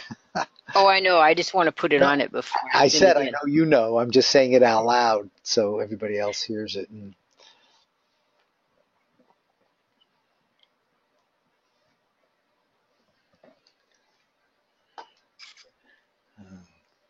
Okay, thank you, Lynn.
Okay.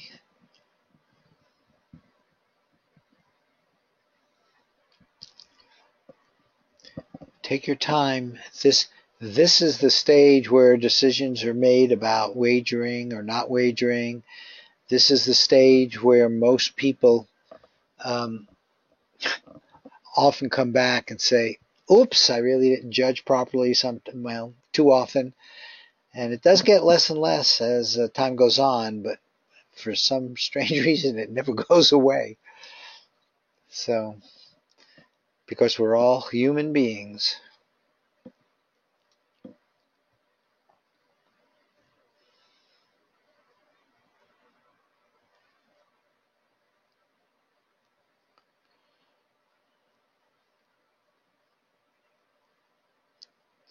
Okay, I think I'll wait for one more.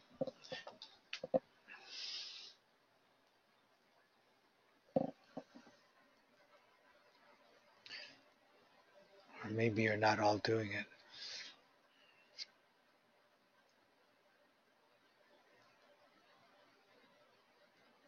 Okay, Janet, you sent in your transcript. Is that what that means? But in the same box that you just wrote this, give me an A and a confidence ranking for photo site A, and then a B Okay. of confidence ranking, so I can put it in my table. Okay.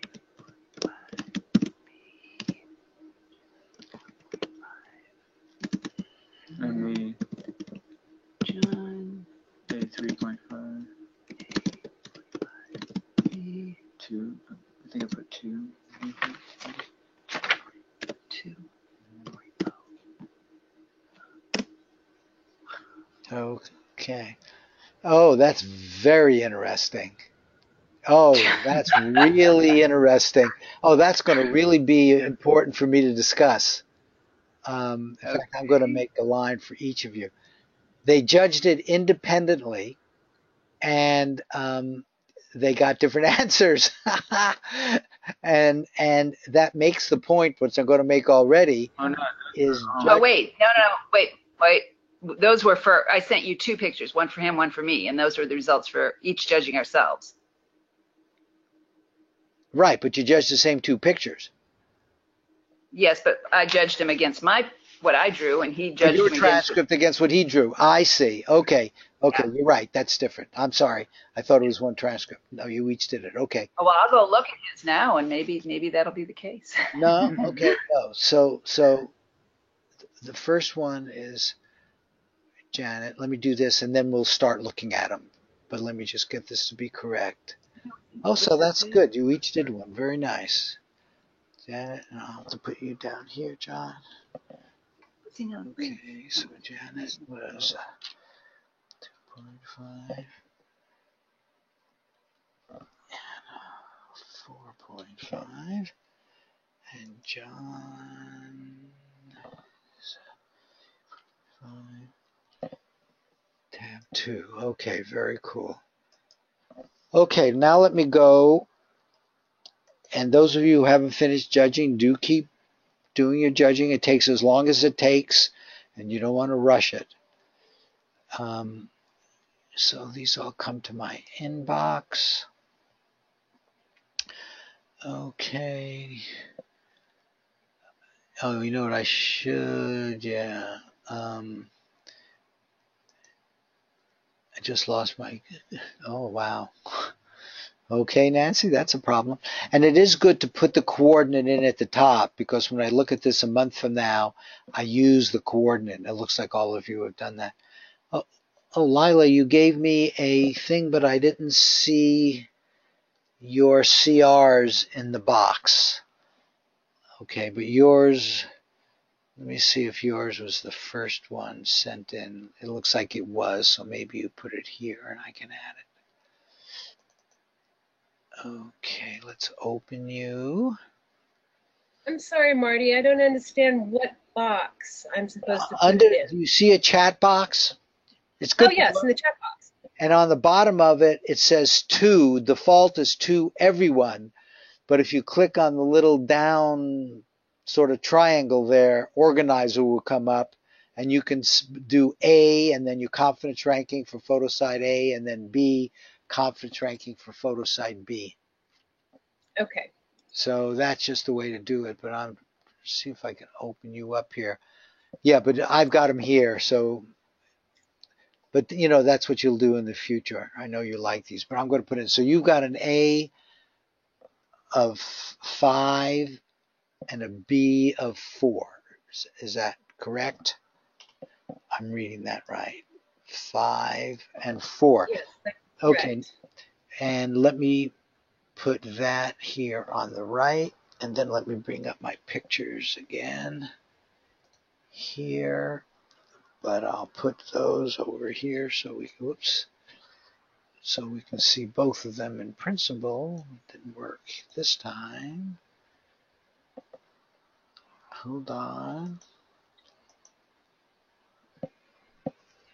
Okay, it's way over here, I see. Oop. Okay, let me just make it a little smaller. Okay, so we've got the pictures, and here's your transcript. Now, before you even tell us what happened and why, let me point out, when you get two numbers this close, sometimes, and this is up to you, you might or might not want to turn it into a pass when you're doing it for yourself, because you might not want to wager on it when they're this close, because there's so much in common with both, and usually we're only good, different people will come to within a difference of one. So having said that, Lila, go ahead and with your analysis judge hat, tell us what happened here. Well, I just started the session, and like I said, down at the bottom, I have a note. I got interrupted by somebody, and that just completely threw me off. I see. Okay. Yeah, but I came back to it, and I got a few extra things. I got in the colors, I got stripes. At the textures, I said goo, but I really had the word spit in my mind. But I didn't want to put it down, but I did afterwards. And I'm sure that's what they do a lot of in football is spit. Right. You didn't mark a B there, though. No, I didn't. Maybe I should have. But I tell you, both of these had to look at my notes down at the bottom left. A had 21 and B had 21. Right. How do I choose except to really feel which one felt right to me? And that's what you did here, that's how you went for A instead of B, by feeling. Yeah. Yes. I just felt A was more pertinent to what was going on there. Dirt, earth, yeah. See, even dirt has a B probably, those grass, outdoors. Well, there's grass. Football fields are usually grassy. I mean, so it's interesting. You did really pick up so much of both. Yeah. Now look at my ideogram. I forgot to score my ideograms, but look at the one on the right, the two circles with the line going through. Maybe those are the two bodies. Wait. And the arm. Yeah, that's right. You do your ideograms on the bottom. Wait, I can close this guy. Yeah. Yeah, these two, yeah. See, again, you should mark that as a B. Right, and I have that marked now. I just forgot to do them before I sent them in. Which actually is the numbers sort of the other way. What? Ideogram. And how did you interpret your ideogram? That one I couldn't interpret, but looking at it, that one I don't know. Yeah, okay, that's fair. Yeah, I really don't know, maybe motion. I'm not sure either. Yeah. Slow movement. Yeah. Strumming, tapping. Okay, we understand. I mean, again, I can't, fault this. The fact that they're close. When I do the group judging, I won't give a 5 as much strength as I normally would. And you gave it a 5 because you had so many matches. Yeah. But is there anything that you would call unique and strong? Not. Well, unique would be stripes in the colors. There's stripes on his helmet. There's also stripes on the referee. I think that's the referee down low. Absolutely. Yeah. So that's significant. Right. All my dimensions were spot on for both of them. Yeah. And then the sounds. Also, I like spit. Well, personally, I would turn this into a pass. I probably turn the 5 into a 4. And if you submit the two numbers here the same, it comes in as a pass. Okay. That's just me personally. But remember, the viewer is in charge, and your feeling at the time when you did this the first time around was that it was stronger for here. I mean, and I can see, you got a lot of good stuff for that too. Right. Yeah, the colors, unfortunately. What did you say for dynamics? Water moving, flying, slow movement, walking, gooey. Yeah. You didn't get really strong dynamics, which you would sort of Didn't. expect here, and you didn't get people, though they were in both. So, yeah. Well, I got flesh. I got textures of flesh. Okay. So, and because I got the texture of wood and soft, smooth, that's why I think it's a. Yeah. As a, Okay. And that'll be the way it'll show here. And period. So, okay, Lila, thank you. Thank you. Let me go to the next one. I don't think I missed any here. Okay, so then Nancy. Oh, so you put yours in here because you had some problem, Nancy. Oh, this was from the feedback. You did this. Okay, that's good.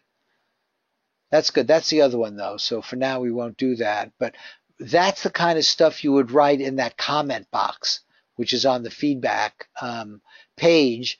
And you put all the stuff that you got that felt really good about in there and any other comments. So that's where that kind of stuff would go. Yeah, so that's a comment for Nancy. Okay, so let's now look at Janet. Yep. Okay.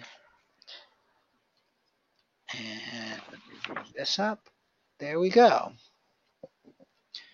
First of all, I think it was interesting that Lila got cool and walking, because I also got that, although it didn't seem to relate to either of these pictures. Okay. Yeah, while you were talking, up on the top where I say light green, and then there's two parallel lines, I didn't even think about the helmet has two parallel lines, or I'm not sure what you call it, the part that goes across your face on the helmet also has lines. Right. So I didn't even equate that to something because I wasn't looking hard enough at the picture. So that could be more B for me. That would be a B. And you went for B. Yeah. And then the B's that are below it that look like a circle on top of the two parallel lines. Yep, right there. Yeah. First I drew one, and then I drew the one that was curved. Yeah. So I thought, well, that kind of looks like the guy's curved. So, but then I thought maybe that could be a tree too, but I didn't attribute it to A. I thought maybe it looked more like the person. Well, and I would say the fact that you've got two of them, somebody else. Oh, I didn't even think of that. See? No, but that's okay, and you get used to it. But one's curved and one's not curved, right? Okay. And let me just say that often, it doesn't fit quite here, often if there are multiples of the same thing in there, somebody might draw multiples of things, which won't be the same as the thing in there, but again, they were going for the concept of multiple things. Okay, well, might very well have been going for two things here. You know, the helmet on top and okay, good, good. Okay, and then we're happy, nervousness, anticipation, perhaps the crowd or the players themselves. I'm not a football fan. I wouldn't be happy. I'd be bored, but maybe the people there would be happy. Okay, but you picked up just as you're supposed to what's going on at this site at the time the photo was taken. Right. And then white and red. And it's interesting because I originally, I had an impression and I couldn't really describe what it was. And I wrote bows, but it wasn't bows. It was more like some form, and I don't know why I wrote bow, but perhaps the people in the back being red and white is, and they're blurry, so it's kind of hard to see the form. But it was something I was seeing, but I couldn't tell what it was. And then, although I didn't write, unsure, so maybe that's the heads in the background. Right. You can't really see them. I don't know. Okay. And this. But then the three fence post type things could be the tents on the other side. Yeah, yeah. Or it could be the. No, that's what. Oh, it could be the lady. It could be the cheerleaders. Yeah, it could be the cheerleaders. And then this, where you have your pointer right there, where it says yellow. Yeah. The more I look at it, this could be either the end of the football, you know, the view of it, or it could be the yellow little blob in the picture A. So I wasn't sure on that. But you made that small, which is appropriate. Yeah. It's you tend to pick up the more dominant things, and that is what you should Yeah. go for. But as a comment for when I was doing this, I tend to close my eyes and just see what comes. Mm-hmm. But if I have to write and then open my eyes to write, I kind of lose it because now I'm looking at a paper of other things I've written. Do most people keep their eyes opened or closed when they do this? Well, they do just what you do. They keep it until they get enough elements that they want to write it down, and they write it down, Okay. and then they go back and they try to ignore. There's an old saying in CRV, coordinate remote viewing, nothing above the line. In other words, whatever you've done before doesn't count. You get a new Yeah. impression and you put it down. So just try to Okay. keep that mindset. Okay, because in my mind, what I try to do as soon as I write something down, I picture myself crumbling a ball of paper up and throwing it away in my mind and starting fresh. Perfect. Kind of thing. Perfect. Okay. Yeah, that's. And then one other comment way at the top, I had jaw tense. Maybe Yeah. that relates to. Oh, that's. Maybe these guys are tense. I don't know. Maybe they're relaxed. They look tense. I don't know. In fact, frankly, when I saw that here, I didn't comment on it, but I would have made that a big B. I mean, Oh, jaw really? tense is really good. It really distinguishes from here beautifully. You know what I mean? So, Yeah. so again, as a judge, and everybody is different, but I use little a, little b, little a, big A, and sometimes very big A. Oh, that's a good idea.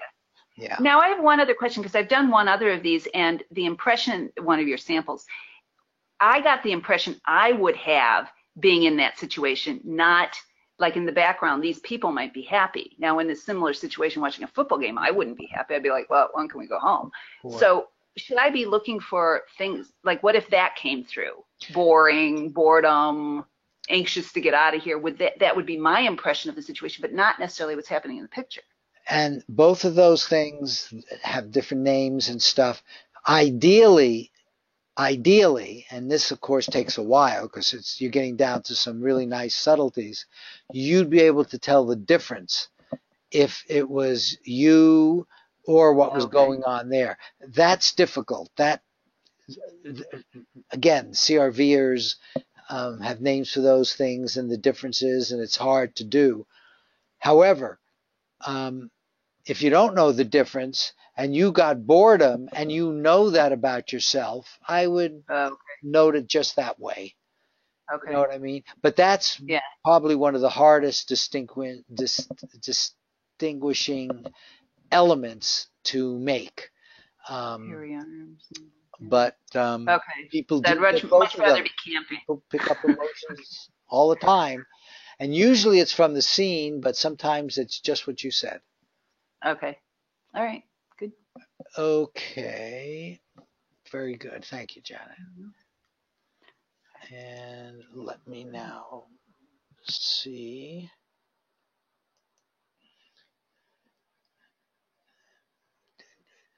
Okay. Well, let's go to Lynn's next.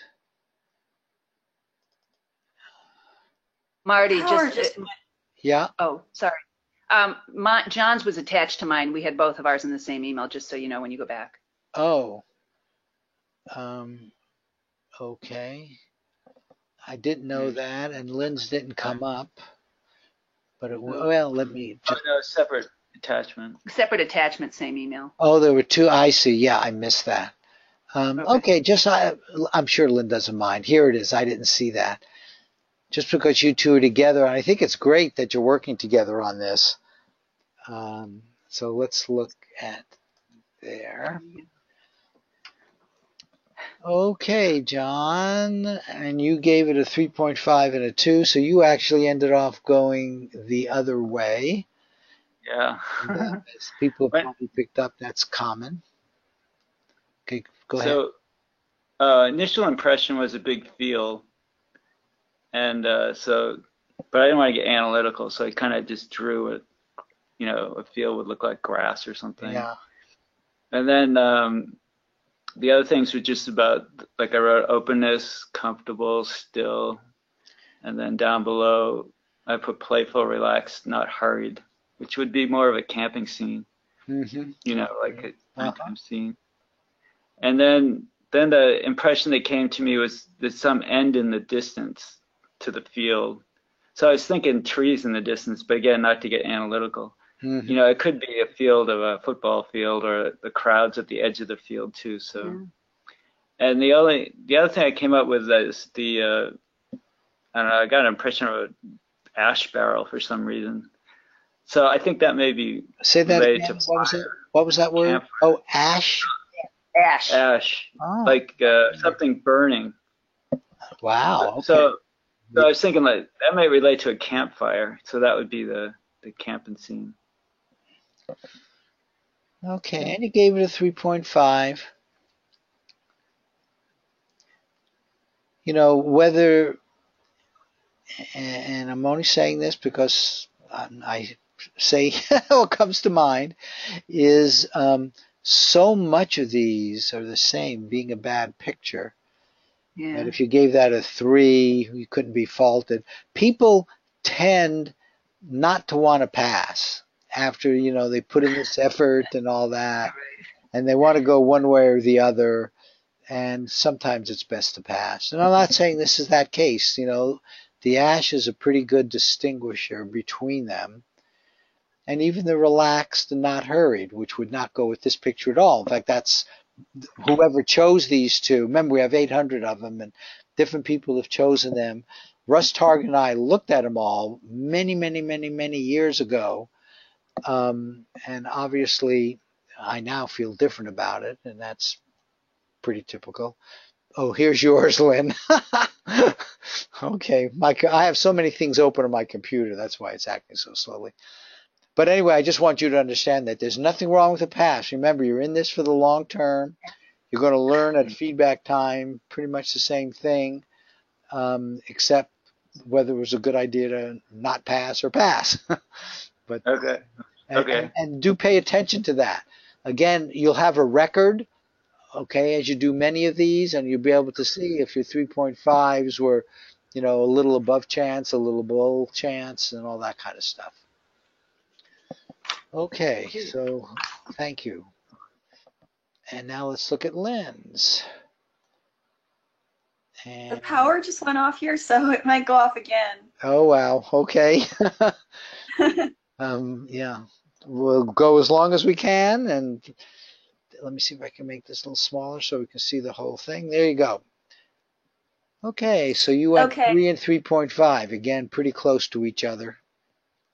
Yeah, they were really close. The colors I got were white, brown, orange, brown. So I gave the edge, I guess white is definitely in B, brown's in B, orange brown is I think is in both photos. Mm-hmm. Textures, I couldn't see flaky in either one. Sounds, I got quiet. That's definitely A.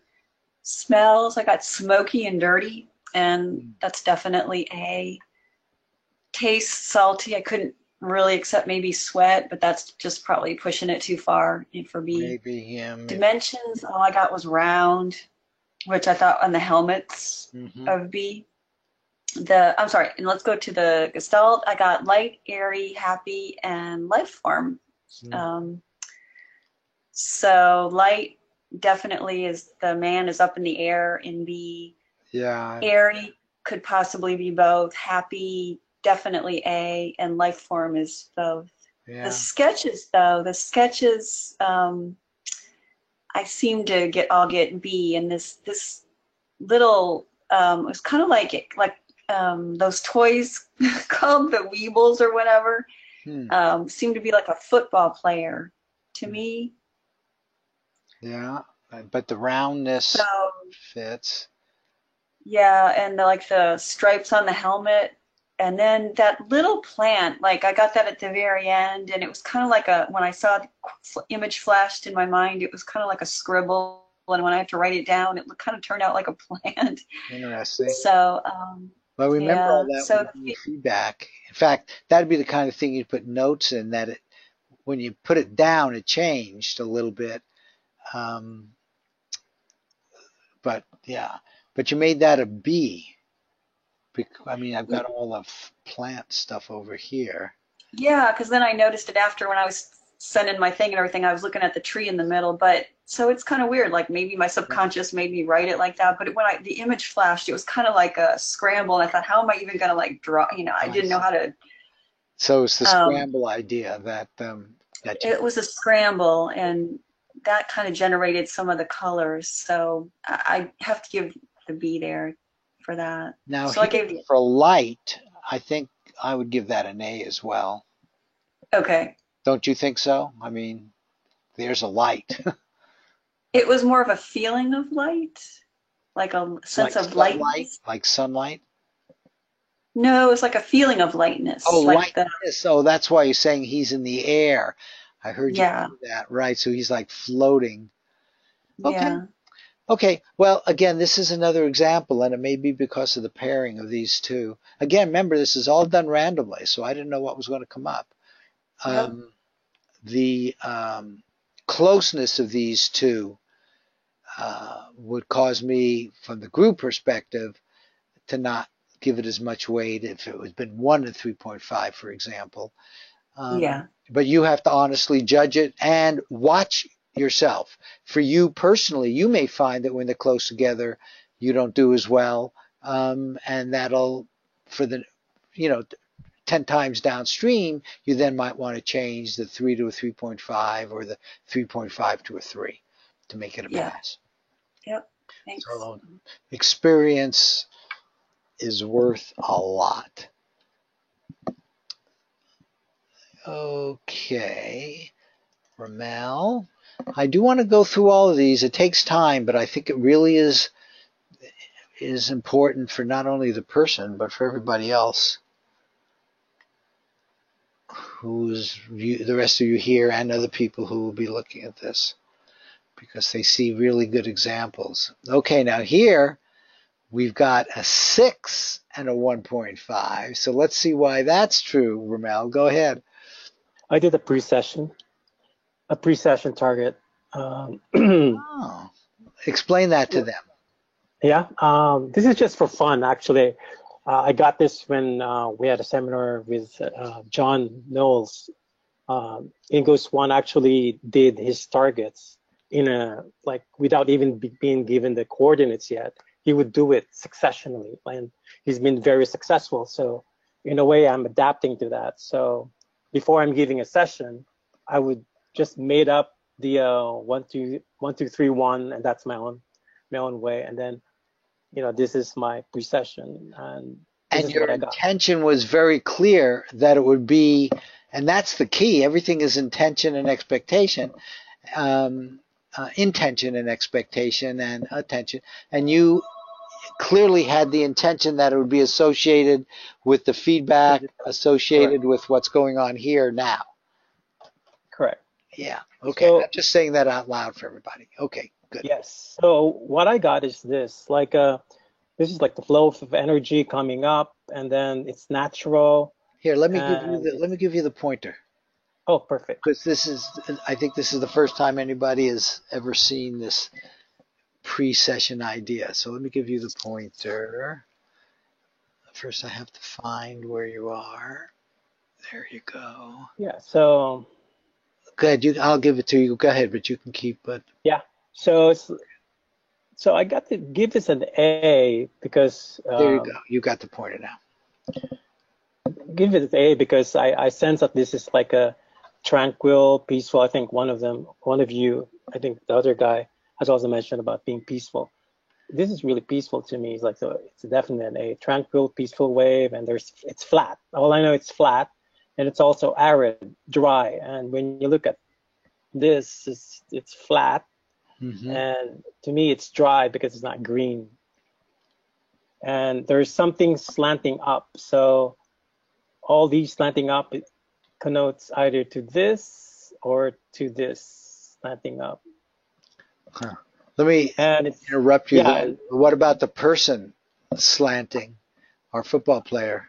Well, the picture in itself is not slanting to me. It's more like they're even. Okay. This is like this way, and this one has to be upward like that one. Okay. And that's why I put it actually in the box. There's this definite slanting up, and this is more definite to me. you know, the angularity of the site, and even put down close up of a pyramid. So in a way, this is like a triangular thing. Then I got this. I'm not sure where to put this. I can put it over here, in a way. That's why it's just like a small a. Then this one is really interesting, and it's looking at like the bird's eye view, and this looks like tents to me, just looking at it now. So that's why I put it like a star. And these are tents. I'm sure there's another one here as well. The star for you is like a big A for me. So yeah, and then this is flat, Mm-hmm. and it's hard. This is hard. It's clean target. Clean target is not like busy as this one. This is clean to me. It's just clean, neat, simplistic appeal. It's almost minimalist. So it's definitely not B. So, Marty, is there a way for you to? Oh, there you go. Yeah. So on this one, well, it's interesting. Like I actually, when I scanned it, page 3 came up. You'll see page 2 afterwards. But this is almost similar to this one. So there's like, I put down like when I get a sense of like something that I cannot really put into the drawing, I would make a summary, like a brief summary of it. So I'm on the loop. So there's a reference to one subject, close approximation to a taller, but almost the same makeup. So in a way, this is like a B, now that I'm looking at it. But I guess I'm getting involved to like, oh yeah, there's reference between this one and this one. So this one is smaller, this one is bigger, as well as like this one. See that one compared to this one. So I look at it this way. So in the picture, you see this is small, this is big. On B, this is like big and this is small. So I look at it in that direction and I judge it. And then this one is fascinating. I really like this one. That's why I had a star. See this little guy here? Yeah. Looking up. This little guy over here. And there's like this angular shape in here. There's angular shape in here. This is angular in itself. And this is like another angular as well. Yep. And then there's this light over here. This light is down here, but then there's the element of that as well. And then I AOL as a hiker. To me, the hiker is a very good attractor to make it a decision to have it more like an A. Yeah. Putting on a B. Okay, this is supposed to be page 2. This is the real, now I have to write down the real coordinate. And this is what I got. Really not much in here that I can relate to both. So it's outside. We can't relate to any, and that's just right. If there's no relation. Yeah, exactly. It's just outside, and I think that's natural. This is more natural. That's on A. So that's it. Yeah, the thing below could be a camping thing. Oh yeah. Yeah. Okay. And I like, of course, the fact that your two are very far apart. We don't see a lot of overlaps. Yeah, it's really good. To me, I feel good about this. Okay. Thank you, Ramel. You're welcome. Let's go to the next one. Millie. Oops, you've got 2, Millie.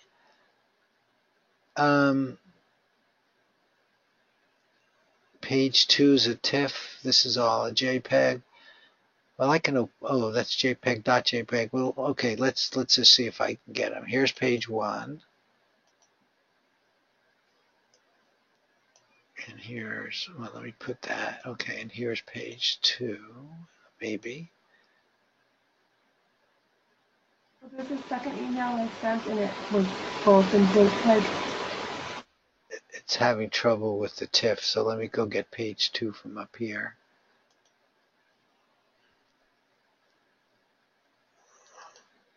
I can't stop it, but let me try to get page 2 from here. There we go. Okay. And here's page 1. Whoops.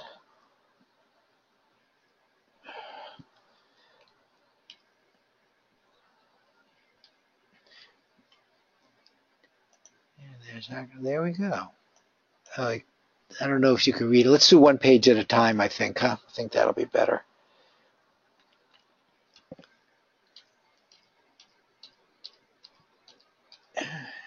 If I can get it. Where did you go?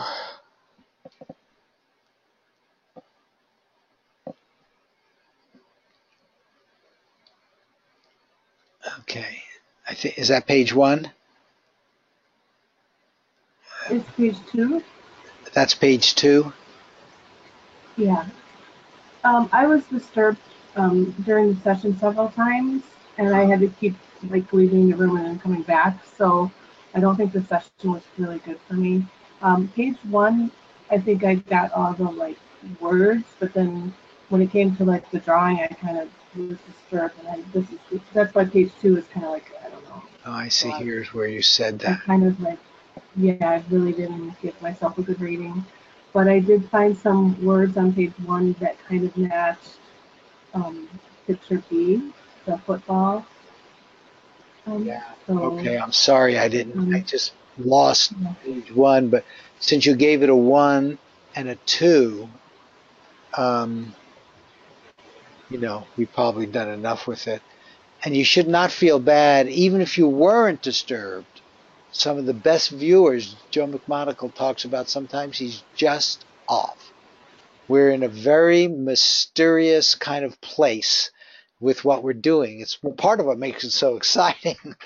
But when you get your feedback, there'll probably still be something to learn, and it may be that the disturbance was enough to put you off and you went someplace else. So, okay. Thank you, Millie. Certainly don't get discouraged by low scores at all. Oh, no, thank you.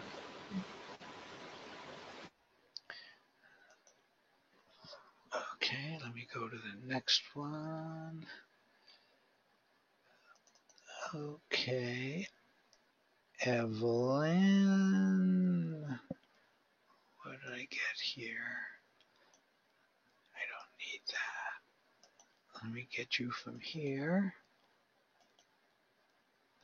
And let me put you over there, and we'll open this up. Okay, Evelyn, it's all yours.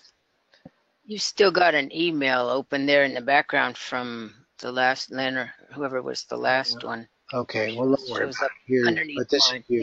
Yeah. Okay, now it's good. Well, you know, the first thing I saw was this big round dot, and I called it. It just came into my mind, big I, and that would definitely looks like the guy sitting in front of that orange thing. But it wasn't. Didn't seem like it was bright. It seemed dark, you know, like a dark eye to me. You have But control of the anyway, mouse if you'd like. so I drew that first. I didn't do any of this first. I drew this first, and then this and then I looked at it first before I stopped to draw it until it started fading, and at the last this was on it. But the big eye came to me, and then the idea of round dot as I was looking at it. So then I wrote all this down, and then I stopped and I looked again, and it looked like a canine face. I knew it was a face. It wasn't necessarily this same eye, but I knew it was a face, and it kind of looked canine, but it was moving. The nose was moving up and down, and I couldn't be sure, but I kind of thought, so I wrote canine face, and that it was moving, and then the idea of barking came to me, and long fur and dog mushers. You know, I kind of went on AOL for mushing. So then I stopped and I went up. It was either before, I think it was, yeah, after I saw this, then I thought, well, maybe I better do this. So I went up and I did this, and I wrote the jump jolly, And the third term again goes with dog mushing. So this was by the time I was starting to think about, maybe it was a picture of dog mushing or dog, because G and ha are mushing terms, left and right. So, but the jump and the jolly was real strong, and the G kind of came third, and I wrote it down, but I wasn't sure it meant anything. So then I stopped and I wrote down these words: the brown, the black, the flecks. It was like I was seeing flecks in the fur, and I had written long fur, and so I was thinking, okay, the fur is brown and black and flecks, and then I'm, again, I'm starting to think dog mushing. So I wrote fresh and cool and outdoors, snow. That was when I was working on this drawing. I went back up and wrote these. So I did one last look, and it was that same canine-like face, but I was concentrating on the mouth and the nose region and not seeing the whole. Before this, I was seeing a shape of a body. Here I was only seeing the mouth and the nose, and it seemed like there was a tongue that was licking in and out, like it was almost licking up water, but it was flicking in and out. And I was seeing what I thought was whiskers on the side, and I wrote drinking because I thought that the tongue might be drinking, but that's the one that really fits there the best, is the idea of the chin strap, the whiskers being the face guard. And I didn't get the idea of a helmet at all, which is, you'd think maybe I would have, but I was still thinking more animal, but I knew it was something that was alive, and I was thinking that this loop was the musher, if it was a dog mushing. But you're using the word thinking a lot. Yeah, that and I know, and I tried to push that away. That's why I made myself look again, and this face came up again, and I thought, well, it has to be a face, but of some kind. But then I didn't make it into a dog face this time. But then there was still these darn whiskers, and so that's why it was hard, because it still looked like a dog face. But if you look at these, this looks pretty much. No, I could see where this might come through as something like both of these. Here he's way too small. I mean, getting the face as a dominant feature, it's going to be B. He could be that eye picture, but the rest of it pretty much goes with this one. The way you went. And then the long fur could be hairy arms. Football players have hairy arms. So, and one of the previous ones, she had hairy, and she didn't mark it as B, but definitely football players are hairy guys generally, and some of them even have long hair hanging out of their helmets. So that would probably go with B. So I've put that, since I sent it in, I've marked it as a B. Okay. But and then back to what it might be. A would be, these whiskers could be tree branches, they could be the tree, and this could be the tent under the tree. So, if it turns out to be A, there are a few aspects there, and this could be a tent shape here with the ear like that.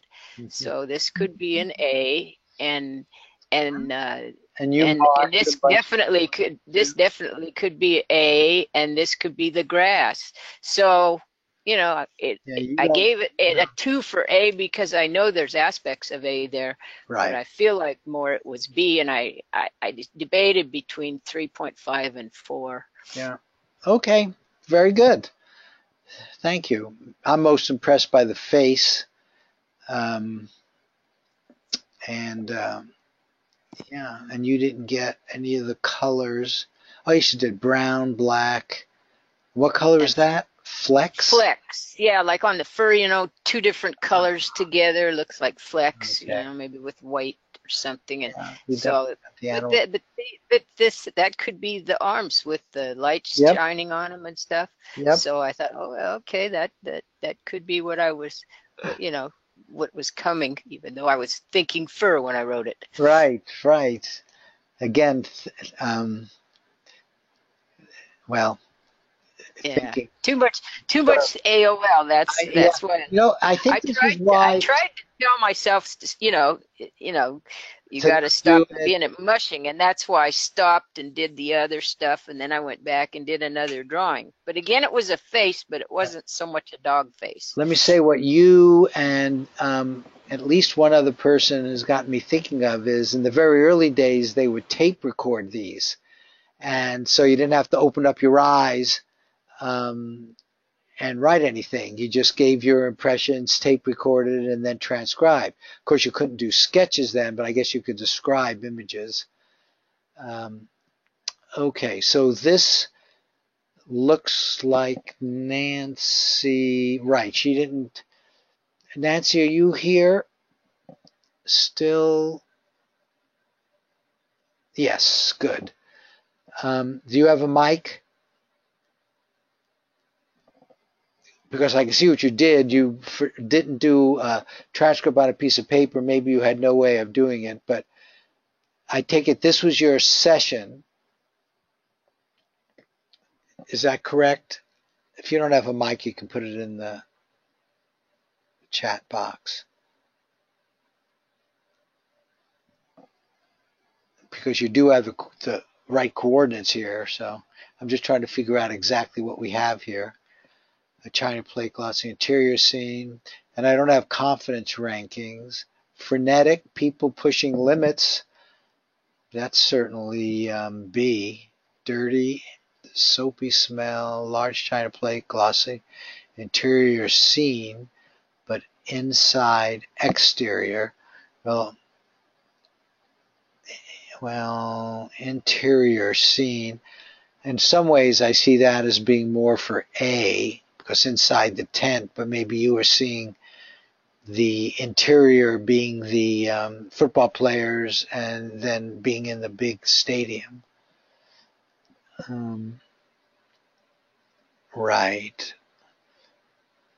Okay, but I don't know. I would give B a higher score. Maybe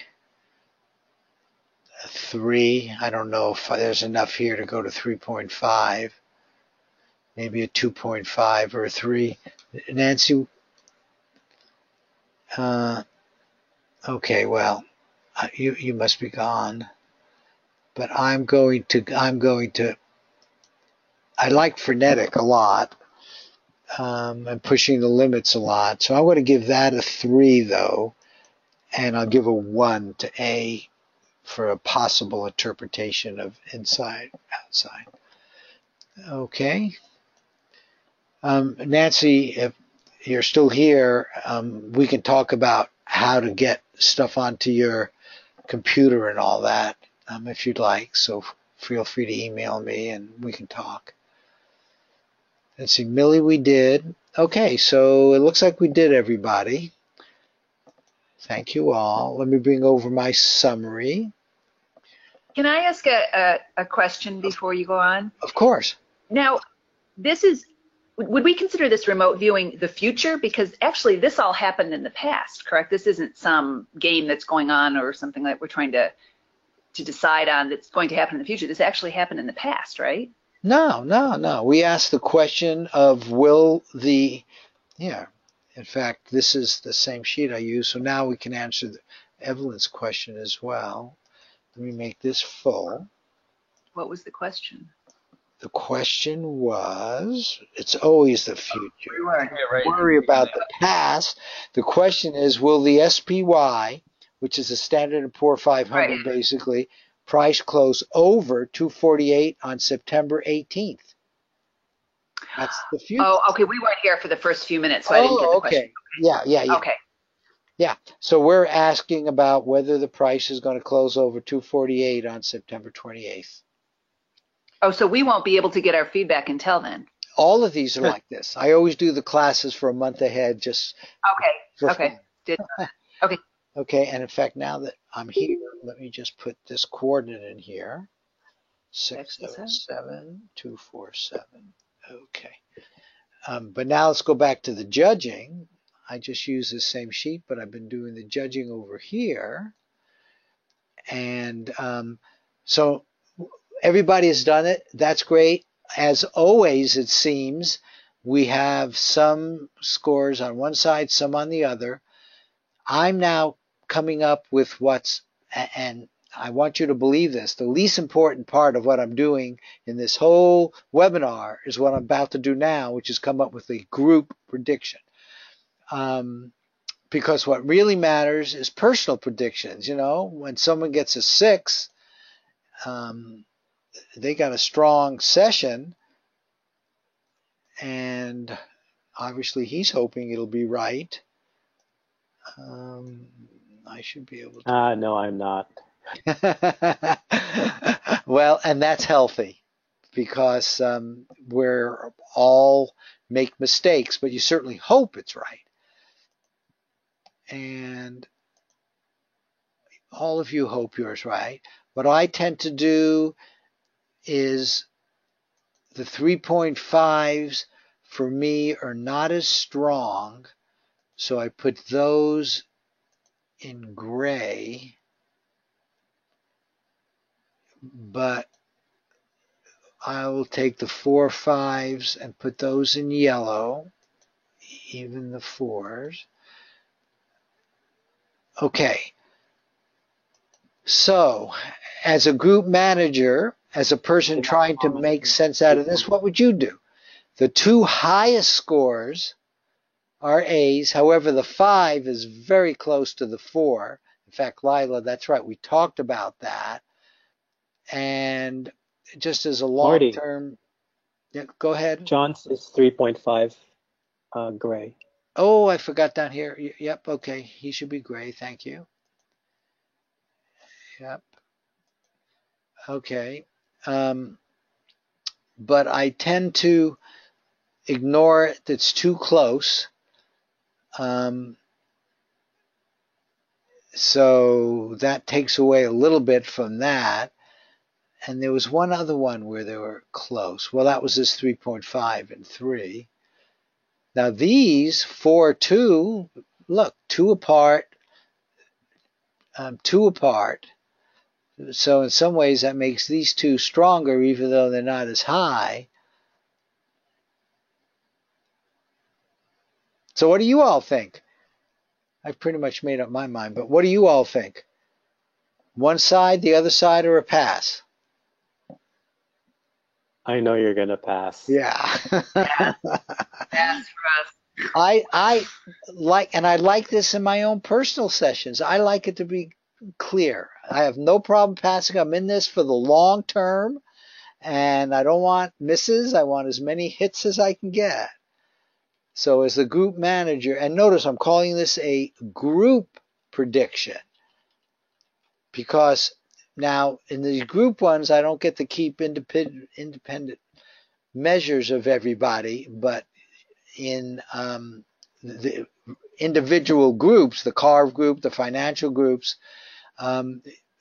you would have your own record. And so, he'll get a hit or miss, you'll get a hit or miss. And also looking at your long-term record just teaches you stuff. And the comments that you put in here would be in the comment box. Okay, so we're going to pass. Let's see if I can find, yeah, it's right here. So what I'm going to do, because there were plenty of high scores, but to make it a pass, see on this side they were at the level of 4 and 4.5. So I'm going to make this a 4, and then I'm going to make this a 4, just so we'll get a pass.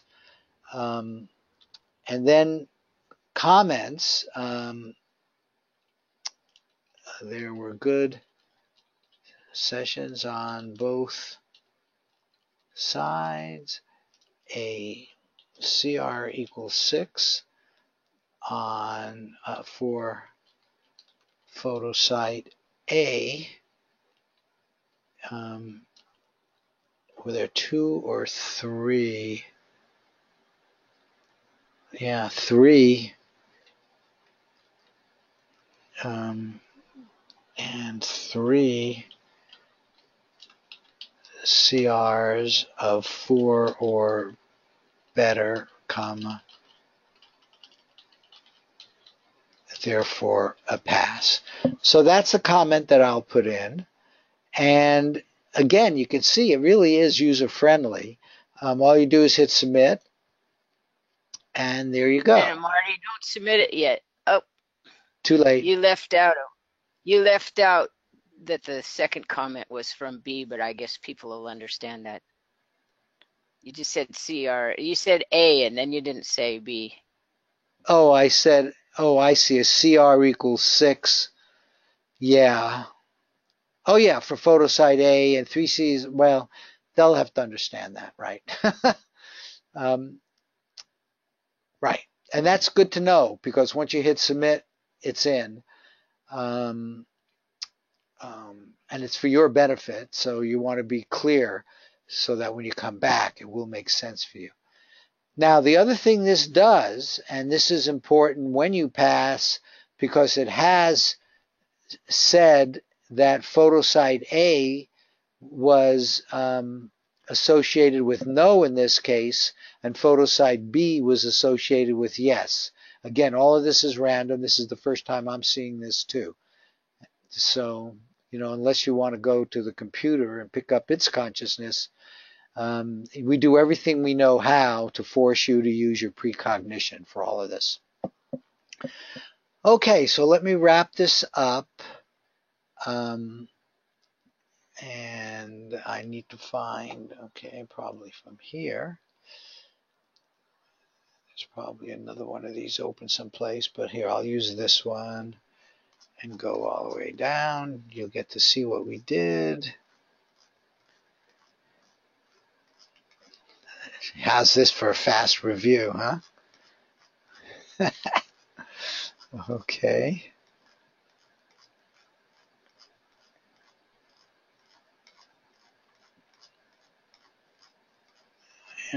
Okay, so one of the things which I really just want to remind you about, ARV is really kind of a beautiful way of examining personal consciousness, because you are the one who is the remote viewer.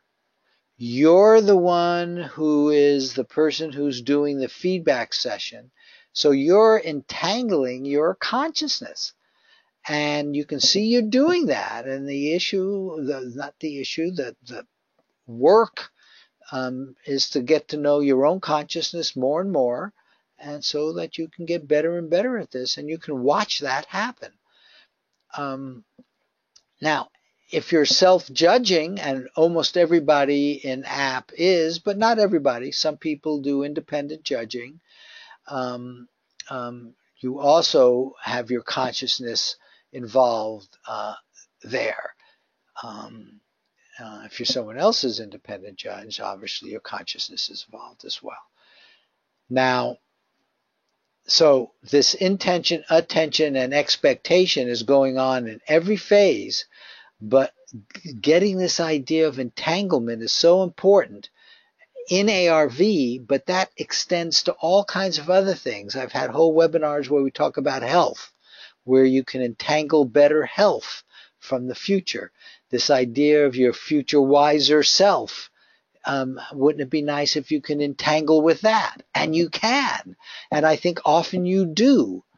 I think a lot of creative concepts come from a wiser self, from a future self being involved. You create your future, and you are part of creation of this UCC, this matrix, this universal collective consciousness. And it's you who is making it. You get to look at it. It's this concept of eternal now. But eternal now is not static. It's a very creative process. And it's one which the intellect has a very hard time to understand, but who cares? We know it's out there because we've done it. So your present life experiences are influenced by and tangled with your future life experiences. That's a very important message, and it's very hard for people to get that. Again, you don't have to get it intellectually. You got to get it in your gut and watch it, and then you can actually use it. Okay, so I leave you with this healthy, wealthy, and wise wish for all of you. And that's the formal end of the class. I'm open for any more questions, comments.